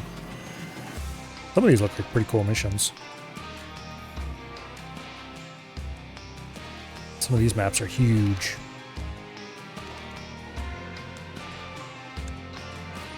More tiny troubles.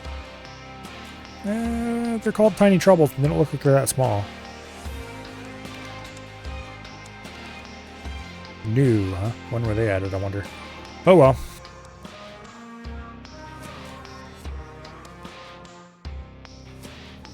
Someday there will be a campaign, supposedly.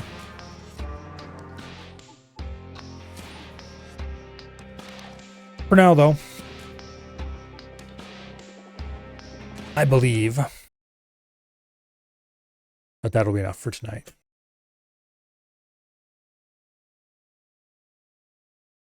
Got the Tobor X95.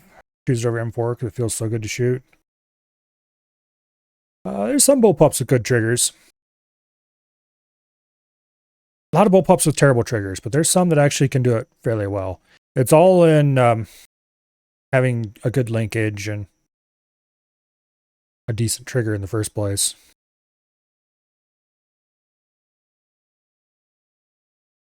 Mil-spec AR triggers. Okay. I've never used a Tobor. I can't say. And my AR has a really high-end trigger in it, so Tobor. Okay, yeah.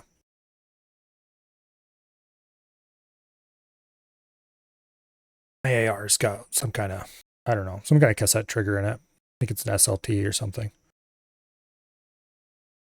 Which, very crisp. The only thing that I have a AR trigger in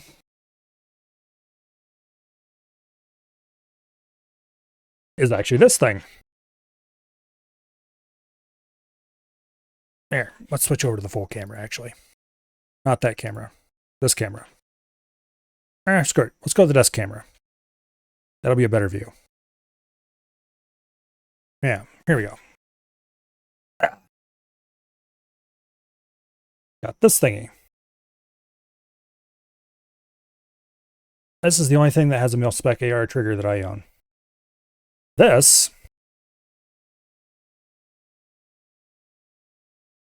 is a set-me. Or at least its internals are a set-me. The set-me L with a plastic receiver. 3D printed on that printer right over there in the corner. And unlike the real set-me, it's slappable.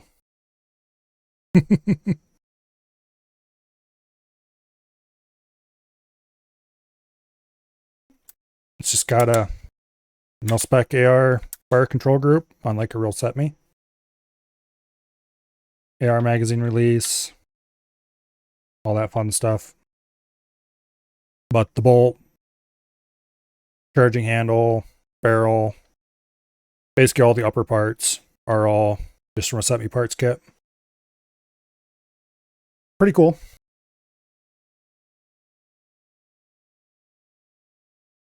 I like to build 3D printed guns, so I've got a ton of weird stuff around here. Ranging from that thing to 3D printed Glock, which is pretty boring and vanilla as far as such things go.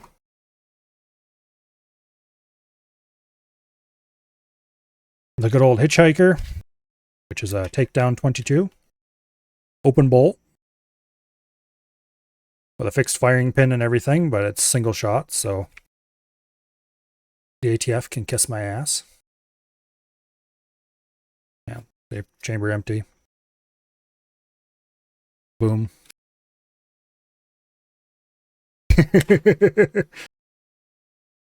I'm sure I've been on the ATF watch list for years. I built this thing on stream, actually. I don't know if the VOD's still around. Probably not. I don't think I was uploading VODs to YouTube at the time. Oh, come on. Go in the slot. There we go. But, yeah. Earlier today, before we were playing door kickers, I was actually cleaning pistols. But anyway.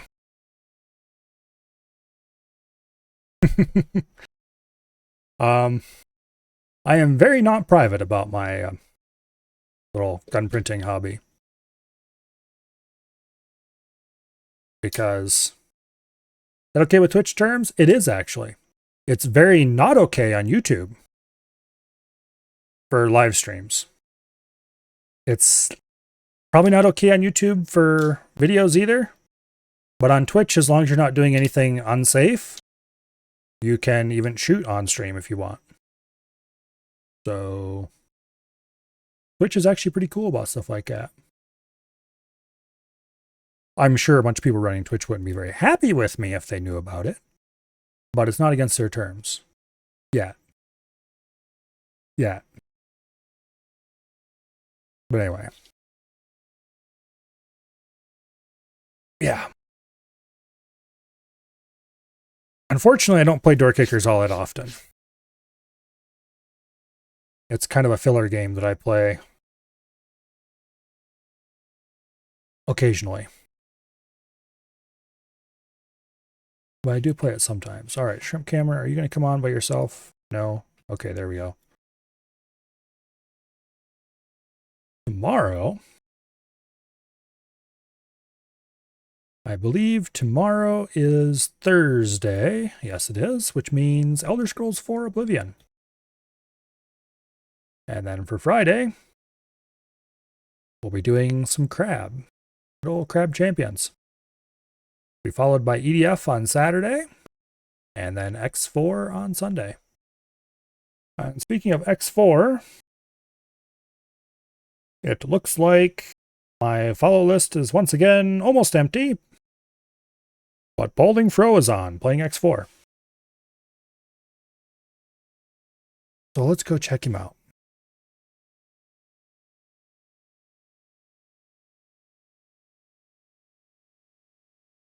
Fro's a pretty cool guy. He's currently doing his second X4 playthrough, which is him playing Split. He's still in the early game, but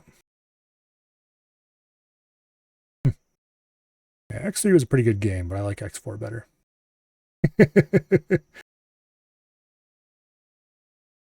But anyway. But yeah, tomorrow, crabs. No, Oblivion, then crabs. And for tonight, hopefully you all have fun over at Bro's place. And I will see you all later. Good night. And goodbye.